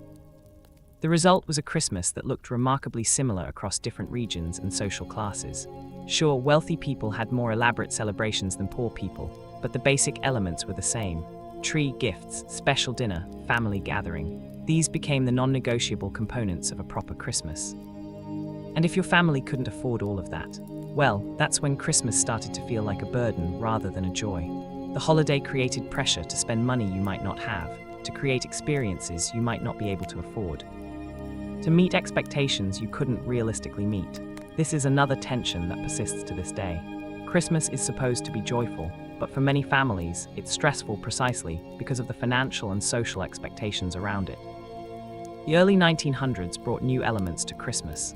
Electric Christmas lights, invented in the 1880s, became affordable and popular by the 19-teens and 20s. They transformed how Christmas looked, making it brighter, more spectacular, more public. Suddenly, people were decorating the outsides of their homes, not just the insides. Christmas became visible from the street, a public display of celebration. This outdoor decoration trend turned Christmas into a neighborhood affair. You weren't just celebrating for your family anymore. You were celebrating for everyone who walked or drove past your house. This created competition, friendly or otherwise, about who could create the most impressive display. And it made Christmas even more unavoidable for people who didn't celebrate it. You couldn't walk down a street in December without being surrounded by Christmas. The 1920s and 30s saw the full commercialization of Christmas reach its peak. or what people at the time thought was its peak. Department stores created elaborate window displays that became tourist attractions. The first department store Santa Clauses appeared, allowing children to sit on Santa's lap and tell him what they wanted for Christmas. Retail analysts started talking about the Christmas shopping season as a distinct period crucial to the economy. The Great Depression in the 1930s should have dampened Christmas enthusiasm, and in some ways it did. Families had less money to spend. Celebrations became simpler, but interestingly, Christmas didn't shrink during the Depression. If anything, it became more important emotionally. When times are hard, people need hope, need something to look forward to, need traditions that provide stability and comfort. Christmas served that function. There are stories from the Depression era about families making their own decorations, about children receiving a single small gift and treasuring it, about communities coming together to make sure everyone had something on Christmas Day. The holiday adapted to the economic reality, but didn't disappear. It became less about abundance and more about making do, about finding joy despite hardship. This Depression-era Christmas probably would have been more acceptable to the Puritans than the Victorian version. It was less excessive, less focused on material wealth, more about family and community and resilience. But by this point, the Puritan critique of Christmas had been so thoroughly forgotten that nobody was making that comparison. Christmas was just Christmas, a beloved tradition that helped people through difficult times. World War II brought another transformation. With so many men overseas, Christmas became a particularly poignant time for families separated by war. The holiday took on new meanings around longing, hope, reunion, gratitude for survival. Songs like I'll Be Home for Christmas captured this wartime emotion perfectly. The holiday wasn't just about celebrating. It was about enduring absence, about maintaining connection across distance, about believing that better days would come. Soldiers overseas tried to celebrate Christmas however they could. There are photographs of military units putting up makeshift Christmas trees in Europe and the Pacific. Stories of soldiers saving their rations to have something special on Christmas Day. Letters written home expressing both the pain of being away and the determination to keep the holiday spirit alive. These wartime Christmases were deeply meaningful precisely because they were so difficult, so far from normal.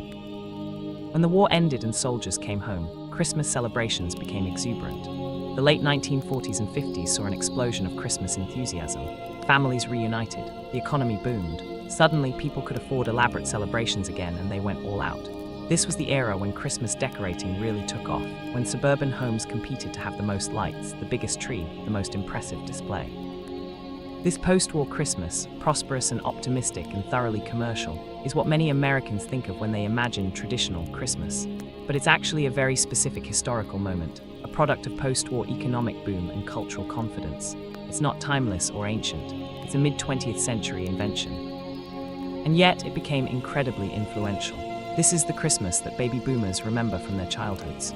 It's the Christmas depicted in classic TV specials like Rudolph the Red-Nosed Reindeer and A Charlie Brown Christmas.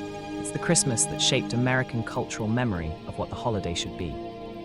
But even at the time, there were criticisms. A Charlie Brown Christmas, first aired in 1965, is actually a critique of commercial Christmas. Charlie Brown complains that everyone has forgotten what Christmas is really about.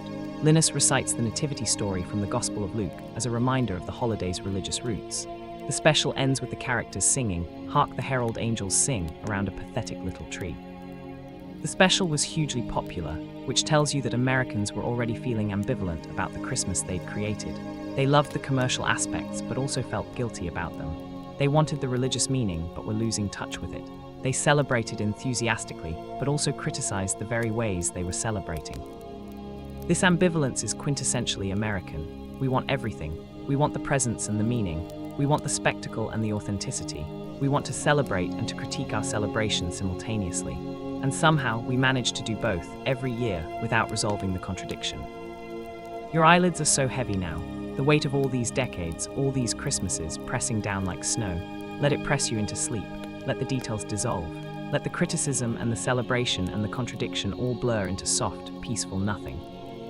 The 1960s and 70s brought new diversity to American Christmas. The civil rights movement, the counterculture, increased immigration from non-European countries. All of this challenged the assumption of a single, unified Christmas tradition. Different communities started celebrating differently, incorporating their own cultural elements into the holiday. Kwanzaa was created in 1966 as an African-American alternative to Christmas, though many families celebrate both. Mexican-American families emphasized Las Posadas and other Hispanic Christmas traditions. Asian American families blended Christmas with their own cultural practices in creative ways. The idea of one standard Christmas began to fragment into multiple Christmases, each valid, each meaningful to the people who celebrated them. This diversification was controversial. Some people saw it as threatening the integrity of Christmas, as weakening or corrupting the tradition. Others saw it as enriching the holiday, making it more inclusive and representative of America's actual diversity. These debates continue today whenever someone suggests changing or expanding Christmas traditions to be more inclusive. But looking at the long history we've covered tonight, this diversification is just the latest chapter in Christmas's endless transformation. The holiday has always been changing, always incorporating new influences, always adapting to new circumstances. The Puritan Christmas was different from the medieval Christmas. The Victorian Christmas was different from the Puritan non-Christmas. The mid-century commercial Christmas was different from the Victorian Christmas. And our contemporary diverse Christmas is different from the mid-century version. This is normal. This is how traditions work. They change or they die. Christmas survived its ban and thrived afterwards specifically because it was flexible enough to mean different things to different people, to serve different needs in different eras. Its strength is its adaptability, not its consistency.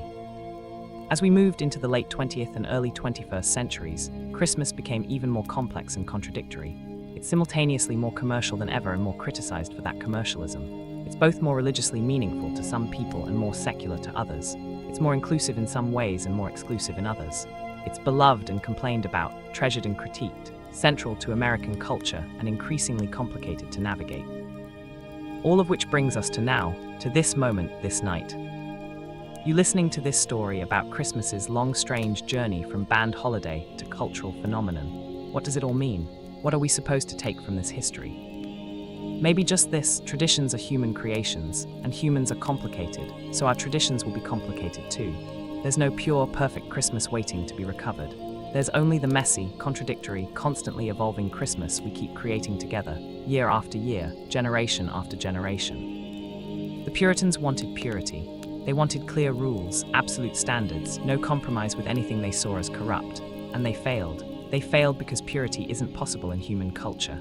Culture is always hybrid, always mixed, always incorporating influences from everywhere and transforming them into something new. Christmas embodies this beautifully. It's pagan and Christian and commercial and cultural all at once. It's religious and secular. It's traditional and constantly changing. It's deeply meaningful and kind of ridiculous. It's all of these things, and trying to make it just one thing, trying to purify it, that's what fails. So maybe the lesson of the Christmas ban is to hold our traditions lightly, to celebrate them without insisting everyone else celebrate them the same way, to adapt them as needed without feeling like we're losing something essential, to pass them on knowing they'll be transformed by the next generation, and that's okay. Margaret Brewster, that servant who gave up everything for one Christmas celebration, she wasn't trying to preserve a pure tradition. She was just trying to connect with something that mattered to her, something that brought her joy in a hard life. That's all any of us are doing with our Christmas celebrations, trying to connect, trying to create meaning, trying to find joy. And if that connection looks different for you than it did for your parents, if your Christmas isn't the same as your neighbor's Christmas, if the whole thing feels more complicated than it used to, that's fine.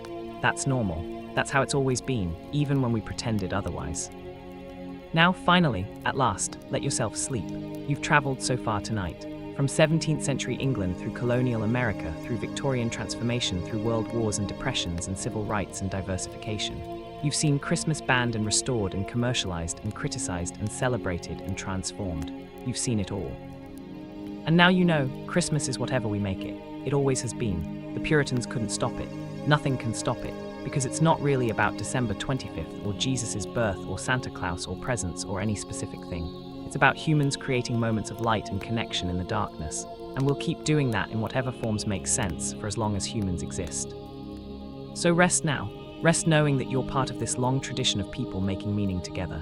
Rest knowing that your Christmas, however you celebrate it or don't celebrate it, is valid. Rest knowing that the story continues, with or without your attention, and that's okay. Rest knowing that sleep is here now, finally, and you can let go of everything. The history, the debates, the complications, all of it, just let go. Breathe in, breathe out. One more time. In, out, and sleep. Just sleep. The snow is falling on all those centuries. covering the Puritans and their enemies, covering the secret celebrations and the public bans, covering Margaret Brewster singing in that church, covering Charles Dickens and Queen Victoria and all the department store Santas, covering everything in soft white silence. And you're sleeping too, or almost, right there on the edge. Let yourself tip over. Let yourself fall. It's safe, I promise. Christmas was banned. Christmas came back. And you just need to sleep now. Sleep. Finally. Sleep. Though perhaps before you drift completely away, there's one more thread worth following. One more angle on this history that we haven't fully explored, because the ban on Christmas didn't just affect England and America. It rippled outward in ways that shaped other cultures, other countries, other religious movements. And those ripples tell us something about how ideas spread, how conflicts echo across continents, how one group's fight becomes another group's inspiration. The Puritan movement in England had cousins throughout Europe. In Scotland, the Presbyterian Church, which shared many Puritan beliefs, also banned Christmas. The Scottish ban actually lasted longer than the English one, persisting well into the 19th century in some areas.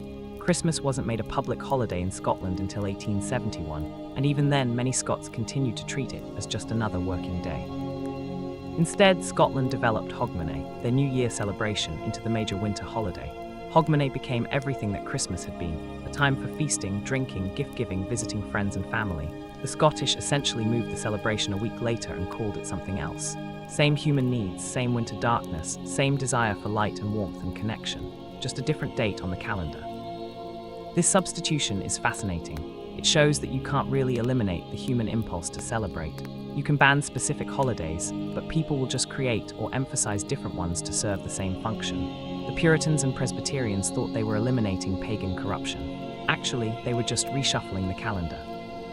In the Netherlands, the Reformed Church also tried to suppress Christmas celebrations, though less successfully than in England or Scotland. Dutch culture held onto many Christmas traditions, partly because they'd never been as extreme or as rowdy as English Christmas had been. The Dutch Christmas was already relatively restrained and family-focused, so there was less for reformers to object to. When Dutch colonists came to New Amsterdam, which later became New York, they brought their Christmas traditions with them. These traditions, particularly around St. Nicholas and gift-giving, eventually influenced American Christmas in significant ways. The American Santa Claus is partly derived from the Dutch Sinterklaas, filtered through English and German influences, and transformed into something uniquely American. So the irony is that while Puritan New England was suppressing Christmas, Dutch New York was celebrating it, and elements of that Dutch celebration eventually spread back to New England and helped revive the holiday there. Culture moves in circles, doesn't it? Ideas cross borders, mix with other ideas, come back transformed. In Germany, the Lutheran Church maintained Christmas celebrations throughout the period when other Protestant groups were abandoning them. Germans saw Christmas as fundamentally Christian, properly focused on Jesus' birth, and thus worth preserving. German Christmas traditions, particularly the Christmas tree and Advent wreaths, eventually became central to American Christmas when German immigrants arrived in large numbers in the 1800s.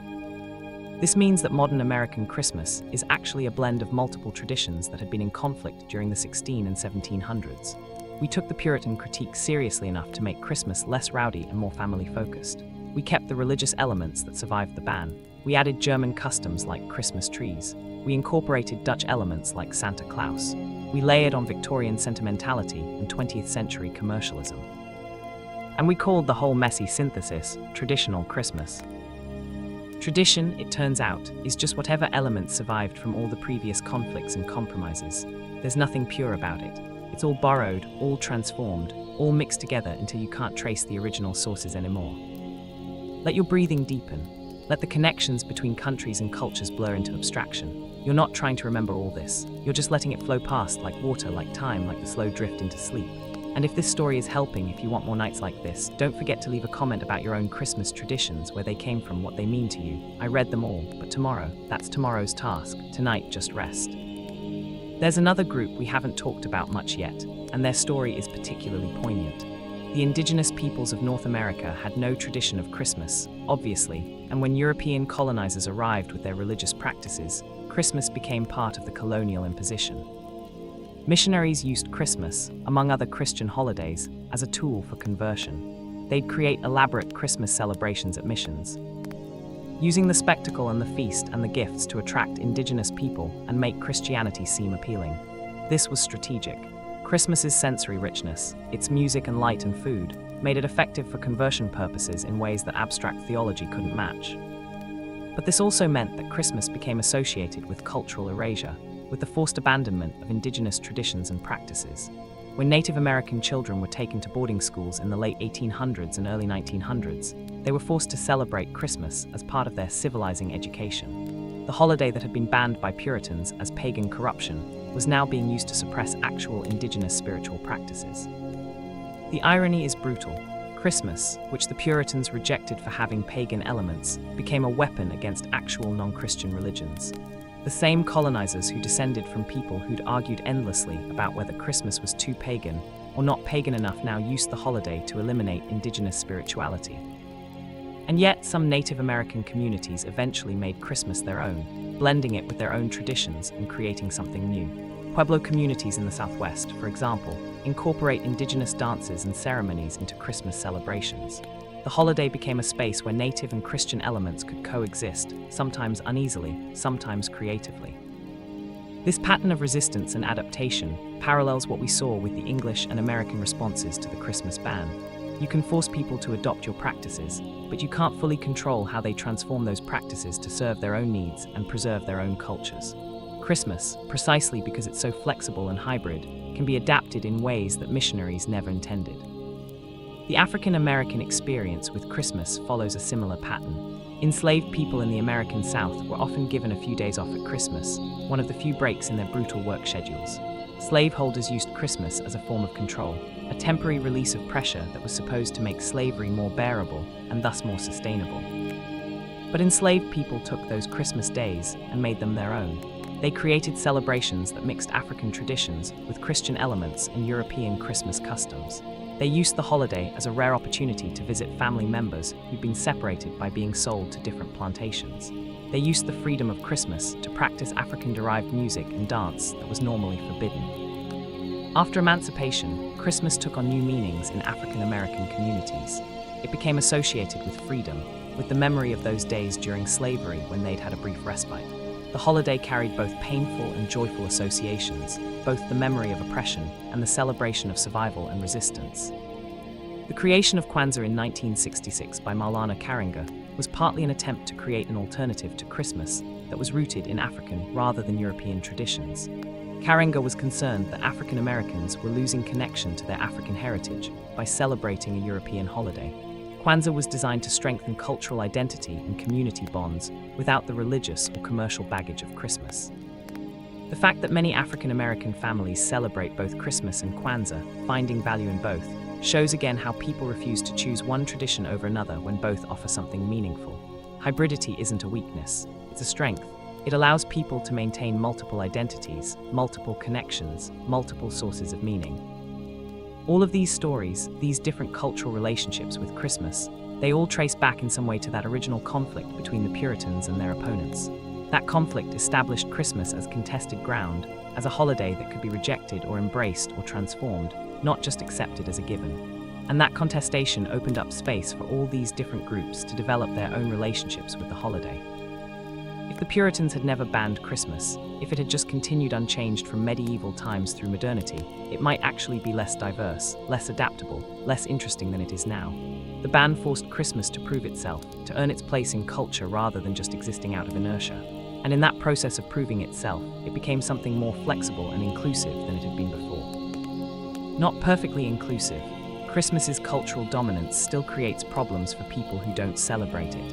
The assumption that everyone is celebrating, the way the holiday takes over December, the pressure to participate even if it's not your tradition, all of that remains problematic.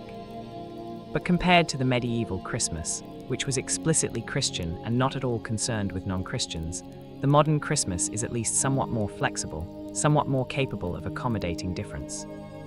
That's not saying the ban was good. It caused real suffering. Margaret Brewster lost her job. Families were separated. Traditions were interrupted. People were punished for wanting to celebrate. The ban was authoritarian and oppressive, even if it was motivated by sincere religious belief.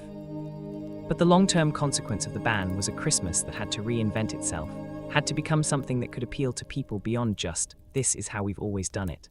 And that reinvention, that flexibility, that openness to transformation, Those are part of why Christmas survives and thrives in our diverse, complex, modern world.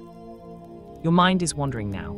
Good, let it wander. Through Native American pueblos at Christmas, through African American celebrations during slavery and after, through Scottish hogmanay and Dutch Sinterklaas and German Christmas trees, through all the ways humans have taken this one holiday and bent it to serve their needs, express their identities, maintain their connections to the past while adapting to the present. Let it all blur together into a soft tapestry of celebration, resistance, adaptation, survival. Let the specific details fade. Let the big picture, the pattern of human creativity and resilience, be the last thing you hold onto before you let go entirely. We're getting close now, close to the end, close to sleep, just a bit further. Let's talk about Christmas music one more time, because music is how most people actually experience Christmas these days. You can ignore the religious aspects, skip the gift giving, avoid the decorations, but you can't escape Christmas music. It's in every store, every restaurant, every public space from Thanksgiving to New Year's. Christmas music is the ambient soundtrack of December. And that music carries all the history we've been discussing. Some of the carols date from before the ban, preserved in secret or reconstructed afterward. God Rest Ye Merry Gentlemen might go back to the 1500s, though we're not sure. The first Noel is probably from the 17 or 1800s. These older carols connect us, however tenuously, to pre-ban Christmas. Then you have the Victorian compositions, the songs written when Christmas was being rebuilt. O Holy Night, Silent Night, Hark the Herald Angels Sing. These songs created the emotional template for Christmas, establishing that the holiday should feel reverent, peaceful, filled with wonder. They took Christmas from raucous and chaotic to serene and spiritual. The early 20th century songs added new elements. White Christmas and Have Yourself a Merry Little Christmas brought melancholy and nostalgia. Jingle Bells and Rudolph the Red-Nosed Reindeer added playfulness and commercial appeal. The Christmas song, with its chestnuts roasting and Jack Frost nipping, created a cozy, domestic feeling. Each era added its own musical layer to Christmas, and now we listen to all of them jumbled together. The medieval carols, the Victorian hymns, the 20th century pop songs, the contemporary Christian worship music, the secular novelty songs, all of it coexisting in one extended playlist that defines what Christmas sounds like. This musical jumble is a perfect metaphor for Christmas itself. Nothing matches, there's no stylistic consistency. Songs from completely different eras and genres sit side by side, and somehow it works. Somehow it all feels like Christmas music, even though there's no logical reason why Silent Night and Grandma Got Run Over by a Reindeer should belong to the same category. But that's culture, that's tradition. It doesn't have to be logical or consistent, it just has to feel right to the people experiencing it. And for most Americans, this weird mix of sacred and silly, ancient and modern, religious and secular, that's what Christmas sounds like. That's what feels right. The Puritans would hate it, of course. They'd hate the commercialism, the frivolity, the mixing of sacred and profane. But they'd also probably be baffled by how important Christmas music has become. They spent so much effort banning Christmas celebrations, but they couldn't have imagined a future where the holiday would be primarily experienced through music, through ambient sound playing constantly in the background of daily life. You can't ban a soundtrack. You can't legislate what songs play in people's heads. The Puritans controlled behavior and public celebration, but they couldn't control culture at the level where it really lives, in the songs people sing when they're alone, in the memories that certain melodies evoke, in the emotional associations that build up over years of hearing the same music at the same time. That's where Christmas really survived, not in laws or official practices, but in humming and whistling in the tunes that wouldn't go away no matter how hard authorities tried to suppress them. Margaret Brewster was singing carols in that church. That's what she risked everything for. Not theology, not ritual, but song. The ability to open her mouth and join her voice with others and create something beautiful together. Music is older than Christianity, older than any religion. It's fundamental to being human. And Christmas, by incorporating music so deeply into its practice, tapped into something that can't be banned or controlled or eliminated. The songs carry the tradition forward even when everything else fails. Let the music play in your mind now. Whatever Christmas song feels right. Let it be soft, quiet, like it's playing from far away. Let it carry you deeper into relaxation, deeper into that space where sleep waits. The melody is a rope, and you're sliding down it, gently, slowly, into peaceful darkness. In the 1950s and 60s, there was a boom in Christmas music recording. Every popular singer released a Christmas album. Bing Crosby, Frank Sinatra, Nat King Cole, Elvis Presley, the list goes on. These albums became huge sellers. And they standardized certain versions of Christmas songs. When you hear White Christmas, you probably hear Bing Crosby's version in your head. That's the definitive one, even though other people have recorded it. Same with Nat King Cole's The Christmas Song. These recordings became so culturally dominant that they essentially replaced earlier versions. They became the tradition. This shows how quickly tradition can be manufactured. Bing Crosby's White Christmas was recorded in 1942. By the 1960s, it felt traditional, like it had always existed. 80 years later, it's one of the most iconic Christmas songs, treated with the same reverence as carols that are centuries old. Time moves fast when it comes to tradition. Things that seem ancient were often invented recently. Things that feel eternal might be younger than your grandparents. We create mythology around our traditions, giving them age and weight they don't actually have, because we want them to feel permanent and important. But recognizing that traditions are recent doesn't diminish them. A song from 1942 can be just as meaningful, just as moving, just as traditional feeling as a carol from the 1500s. Age doesn't determine value. What matters is the emotional resonance, the memories attached, the sense of connection the song creates. Your grandparents' Christmas is traditional to you even though it was new to them when they started celebrating it. Your Christmas will be traditional to your grandchildren even though you're still figuring it out as you go. Tradition is always just one generation old, always being passed down and transformed, always becoming what it wasn't before. The Puritans wanted to preserve something pure from the past, but there was nothing pure in the past. Christmas in the 1500s was already a hybrid, already mixed, already transformed from what it had been in the 1400s. Going back doesn't get you to purity, it just gets you to an earlier stage of mixture and compromise. Maybe that's the final lesson here. Maybe what the history of the Christmas ban really teaches us is to stop worrying about purity, about authenticity, about whether we're doing it right. There is no right way. There's only the way that works for you, for your family, for your community, for this moment. Christmas will keep changing. It changed before you were born. It'll change after you're gone. Your grandchildren will celebrate Christmas in ways you can't imagine and claim it's the traditional way. And they'll be right, because whatever becomes traditional is what tradition is. So celebrate however you want, or don't celebrate. Whatever brings you meaning, whatever helps you get through the darkness of December, whatever connects you to the people you love, that's valid. That's enough. The Puritans tried to tell people there was only one right way, and they failed. We've spent 400 years proving them wrong. There's freedom in that. Freedom to create your own relationship with Christmas or any tradition. Freedom to adapt it to serve your needs. Freedom to let it go if it doesn't work for you. Freedom to bring it back if you miss it. Freedom to make it into something new. And with that thought, that freedom, that permission to let go of anxiety about doing things right, maybe you can finally, fully, completely relax. Let your shoulders drop. Let your jaw unclench. Let every muscle in your body soften and release. You don't have to hold on to anything. You don't have to preserve anything. You don't have to do anything except breathe and drift and sleep. The story is truly ending now. We've traveled through 4 centuries. We've seen Christmas banned and restored. We've seen it transform from a rowdy medieval celebration to a Victorian domestic holiday, to a commercial extravaganza, to a diverse cultural phenomenon. We've seen it survive every attempt to kill it and thrive on every attempt to control it. And through all of that, the constant thread has been human beings wanting connection, wanting celebration, wanting something to make winter bearable and life meaningful. That thread continues.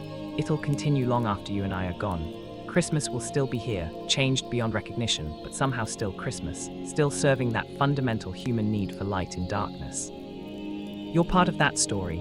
Your Christmas, however you celebrate or don't celebrate, is part of this long evolution. And that's enough. You're enough. Your tradition is enough. Whatever you're doing or not doing this December, it's fine. It's all fine. Now sleep, please. Finally, sleep. Let the 400 years compress down into nothing. Let all the Puritans and Anglicans and Victorians and modern Americans blur together into one long chain of people trying to figure out how to celebrate. Let Margaret Brewster singing in her church fade into every choir that's ever sung a Christmas carol. Let it all become one long song, playing softly, gently, like a lullaby. And you're tired, so tired. You've been listening for so long. You've traveled so far, through history, through culture, through conflict and compromise and transformation. You've earned your rest. You've earned this sleep that's been waiting patiently for you all this time. So close your eyes if they're not closed already. Feel the pillow beneath your head. Feel the blankets over your body. Feel the safety of your bed, your room, your home. Feel how far you are from 17th century England, from Puritan soldiers knocking on doors, from banned holidays and cultural wars. All of that is history. All of that is story. All of that is gone. What's real is this moment, this breath, this heartbeat, this slow, gentle drift toward unconsciousness, this letting go of thought, of worry, of everything except the simple fact of being alive and tired and ready to sleep. In. out, in, out. Like the turning of seasons, the passing of years, the transformation of traditions. In, out. Like Margaret Brewster's breath as she sang in that church, knowing what it would cost her. In, out. Like the Puritans' breath as they marched through December, convinced they were right. In, out. Like the breath of every human who's ever celebrated Christmas, or refused to celebrate Christmas, or didn't care about Christmas one way or the other. In, out. We all breathe the same. We all sleep eventually. We all pass into history and become stories that future people tell each other when they can't sleep. In, out. And you're passing now, passing from waking to sleeping, from thinking to dreaming, from listening to resting. In, out. The story is over, really over this time. No more history, no more dates or names or theological debates, just the soft dark space where consciousness ends and sleep begins. In, out. Christmas was banned, you know that now. You know the whole strange story. You know about Oliver Cromwell and Margaret Brewster and the Canterbury riots and the Massachusetts Bay Colony and Charles Dickens and Bing Crosby and all the rest. In, out. And tomorrow you might remember some of it, or maybe you won't. Maybe it'll all fade like dreams do, leaving just a sense that you learned something, that you traveled somewhere, that you understood something about how the world works. In, out. But that's tomorrow. Tonight there's only this breathing, this darkness, this peace. In, out. Sleep now. Just sleep. The snow is falling. It's been falling this whole time, soft and silent, covering everything. Covering the past, covering the present, covering the future. Covering you with white silence, with peace, with rest. Sleep.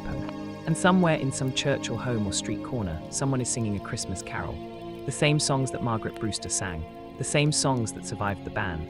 The same songs that keep being sung year after year, generation after generation, changing and staying the same. But you don't need to listen, you don't need to sing, you just need to sleep. So sleep. Finally. Completely. Sleep. The story is told, the night is quiet. Christmas was banned 400 years ago and now you know. Now you can rest, now you can let it all go. Sleep. Sweet dreams. Or no dreams. Just deep, peaceful, restorative sleep. That's all you need. That's all anyone ever needs. Sleep. And if you're still here, still holding on, still listening to these words, let this be the last thing you hear. You're safe, you're okay. Everything is going to be fine. The world will still be here tomorrow. Your problems will still be waiting. But right now, in this moment, you can let all of that go. You can surrender to sleep. You can trust that your body knows what to do, that your mind will quiet down, that rest will come. You deserve this. You deserve to sleep. You deserve peace. So take it, it's yours. Just let go. Let go of the story, let go of Christmas. Let go of the Puritans and the ban and the whole long strange history. Let go of today's worries. Let go of tomorrow's plans. Let go of everything except this simple fact. You are tired and sleep is here, and you can stop holding on now. You can stop. You can rest. You can sleep. So sleep. Please. Sleep. The end. But wait, not quite, because there's one more layer to this story. One more dimension we haven't fully explored. The personal dimension. What did it actually feel like to live through these changes? What was it like to be an individual human being caught up in these historical forces beyond your control? We've talked about Margaret Brewster, but let me tell you about others. People whose stories were recorded in fragments, in letters and diaries and court records. People who had to make impossible choices about something as simple as how to spend December 25th. There was John Evelyn, another famous diarist from 17th century England. Unlike Pepys, Evelyn was deeply religious and actually sympathetic to some Puritan ideas, but he also loved Christmas. In his diary entry from December 25th, 1657, he describes attending a secret Christmas service at a private chapel in London. The service was raided by soldiers. Evelyn and the other worshippers were arrested and brought before authorities. He writes about the fear, the uncertainty, not knowing if he'd be imprisoned or just fined. He describes the indignity of being treated as a criminal for attending a religious service. Eventually, he was released with a warning, but the experience clearly shook him. What's fascinating is that Evelyn continued to attend Christmas services every year during the ban, despite this frightening encounter. He kept putting himself at risk because Christmas mattered to him that much, and he wasn't a rebel by nature. He was a respectable gentleman, a member of the Royal Society, someone who generally followed the rules. But on this one issue, he simply couldn't comply. That tells you something about how deeply embedded Christmas was in English culture, how much it meant to people beyond just religious obligation. Smart, cautious people were willing to risk their safety and reputation for it, not because they were making a political statement, necessarily, but because the alternative, letting Christmas disappear without resistance, was unthinkable to them. Then there was Anne Bradstreet, a Puritan poet who lived in Massachusetts in the mid-1600s. Her poetry suggests she struggled with the anti-Christmas position her faith required. She never writes about Christmas directly, that would have been too controversial, but there are poems about winter, about darkness, about longing for light that seem to echo Christmas themes without naming them. It's possible she wrote coded Christmas poetry that contemporary readers would have understood. Or maybe she just missed the holiday from her childhood in England, before her family became strict Puritans. We can't know for sure, but there's a melancholy in her winter poetry that suggests she felt the absence of something, even if she couldn't or wouldn't name what it was. This is the human cost of the ban that's easy to overlook. Yes, people were fined and imprisoned, but there was also this quieter suffering, this sense of loss and absence, this hole in the calendar where celebration used to be.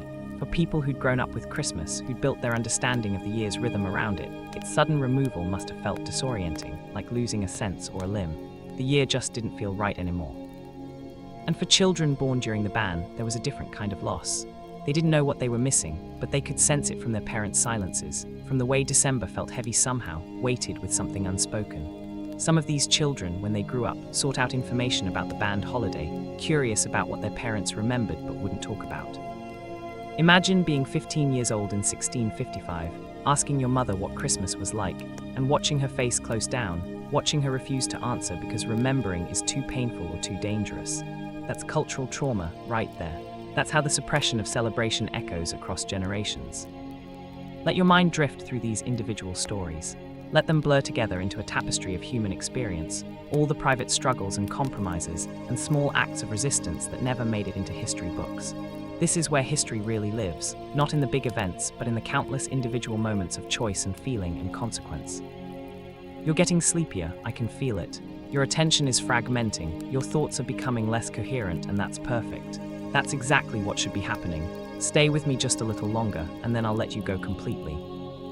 There's something almost tragic about the Puritan position on Christmas when you really think about it. They genuinely believed they were doing the right thing. They saw corruption everywhere around them, the church, the government, social customs, and they thought if they could just purify everything, could just get back to the pure truth, they could create a godly society that would please God and bring blessings to everyone. But purity is a dangerous goal.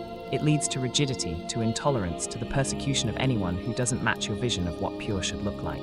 The Puritans banned Christmas not out of cruelty, but out of conviction. They thought they were saving souls. They thought they were honoring God. They thought they were building heaven on earth. And instead, they created misery. They took away something that brought people joy. They criminalized celebration. They made winter even darker than it already was, all in the name of purity, of getting it right, of adhering to what they believed was God's truth. There's a lesson in that, one that extends far beyond Christmas. Whenever someone is absolutely certain they're right, certain enough to impose their vision on everyone else, danger follows. Not because their vision is necessarily wrong, it might even have some truth to it, but because absolutism itself is the problem. The refusal to compromise, to allow diversity, to accept that other people might have different needs and different truths, that's what causes suffering.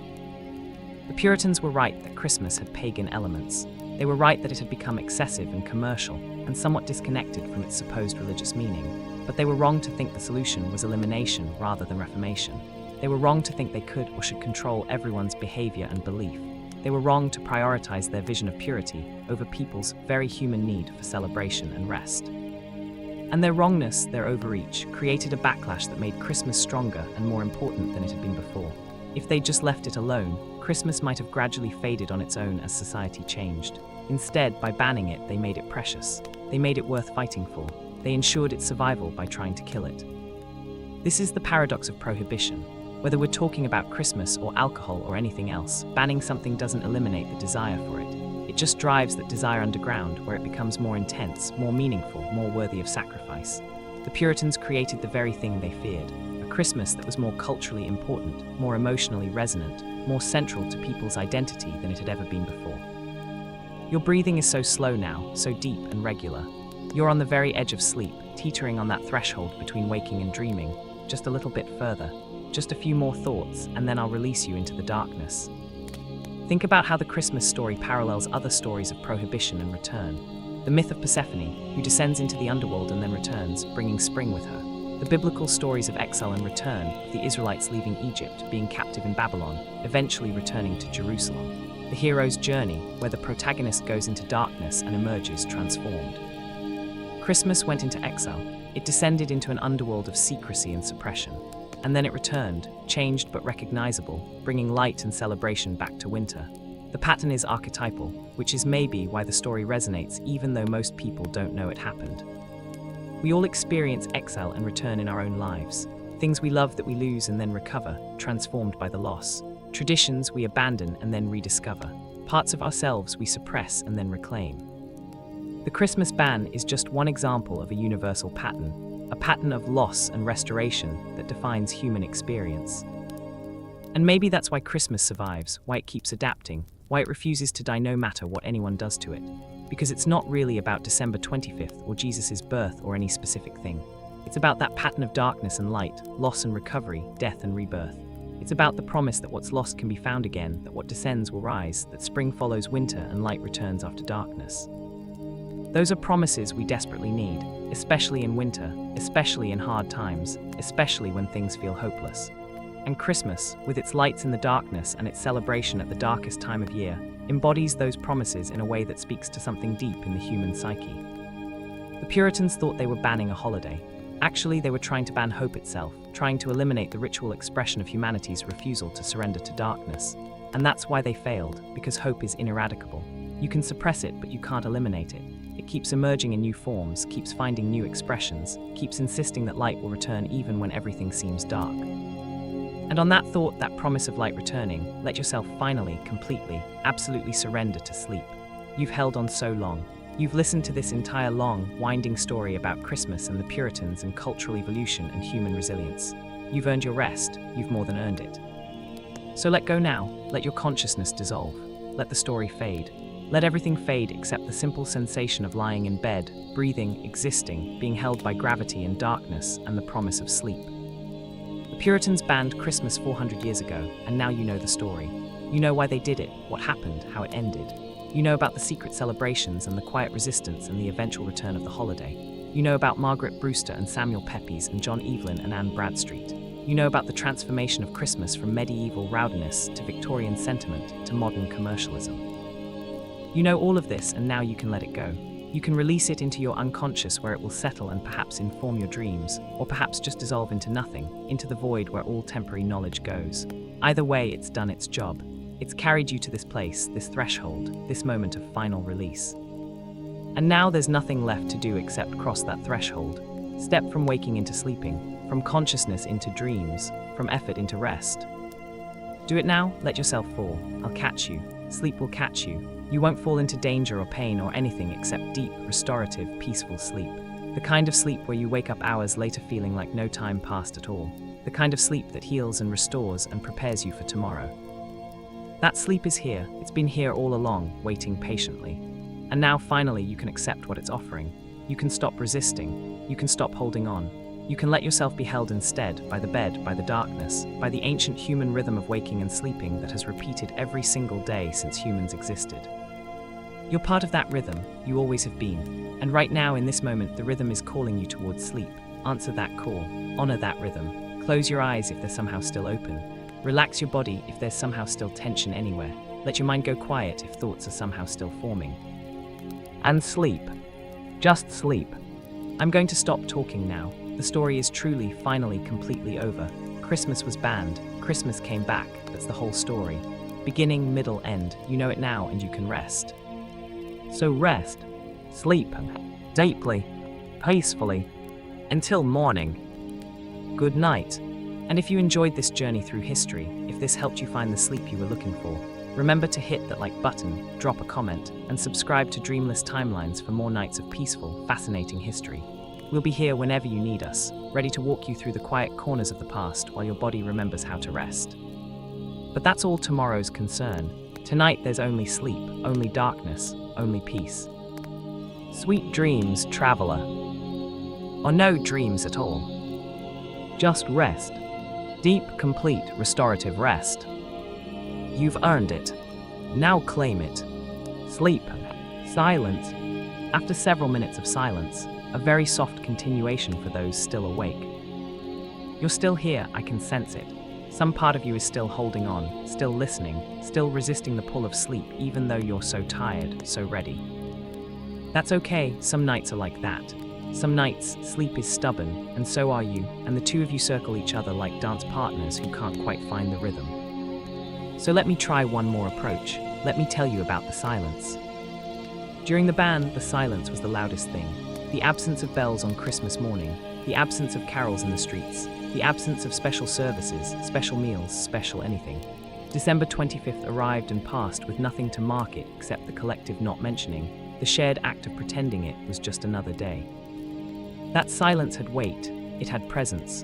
It was its own kind of sound, the sound of something missing, the sound of a hole in the fabric of time where celebration used to be. People who lived through the ban described that silence in their letters and diaries. They described how strange it felt, how wrong, how the day seemed to echo with emptiness. Even people who supported the ban, who believed Christmas was wrong, felt uneasy on December 25th. The absence was too loud to ignore. And that silence extended beyond the day itself. It crept into conversations, into memories, into the stories people told or didn't tell their children. It was a collective amnesia, a shared forgetting, except you couldn't really forget. The silence just kept reminding you of what you were trying not to remember. This is what prohibition does. It doesn't create absence. It creates a specific kind of presence, the presence of absence, the sound of silence, the weight of nothing. And that presence is almost harder to bear than whatever was prohibited in the first place. Think about silence in your own life.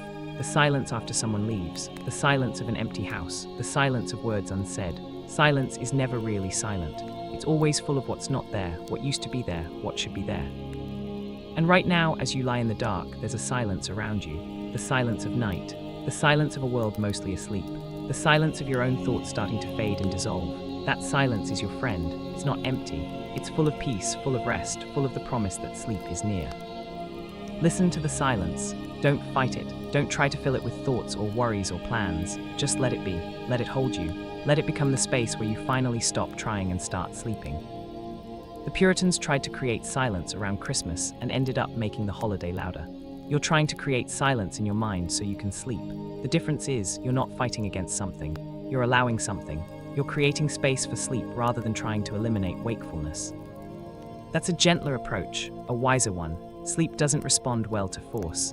You can't make yourself sleep any more than you can make yourself fall in love or make yourself be happy. You can only create the conditions where sleep becomes possible and then allow it to happen. Those conditions are here now. Darkness, quiet, comfort, safety, tiredness, time. Everything you need for sleep is present. The only thing missing is permission. Permission to let go. Permission to stop trying. Permission to simply allow yourself to drift away from consciousness into the soft darkness of sleep.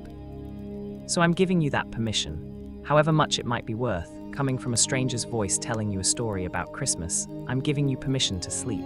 You don't have to stay awake. You don't have to keep listening. You don't have to hold onto anything. You can let go. You can sleep. You can trust that everything will be okay, that the world will keep turning without your attention, that you can surrender to unconsciousness and wake up later safe and whole. That's the permission, that's the invitation, and now, finally, I hope you can accept it. Sleep. Now, please, for your own sake. Sleep. The silence is here, the darkness is here, sleep is here. All you have to do is stop resisting, stop holding on. Stop being awake. Just stop.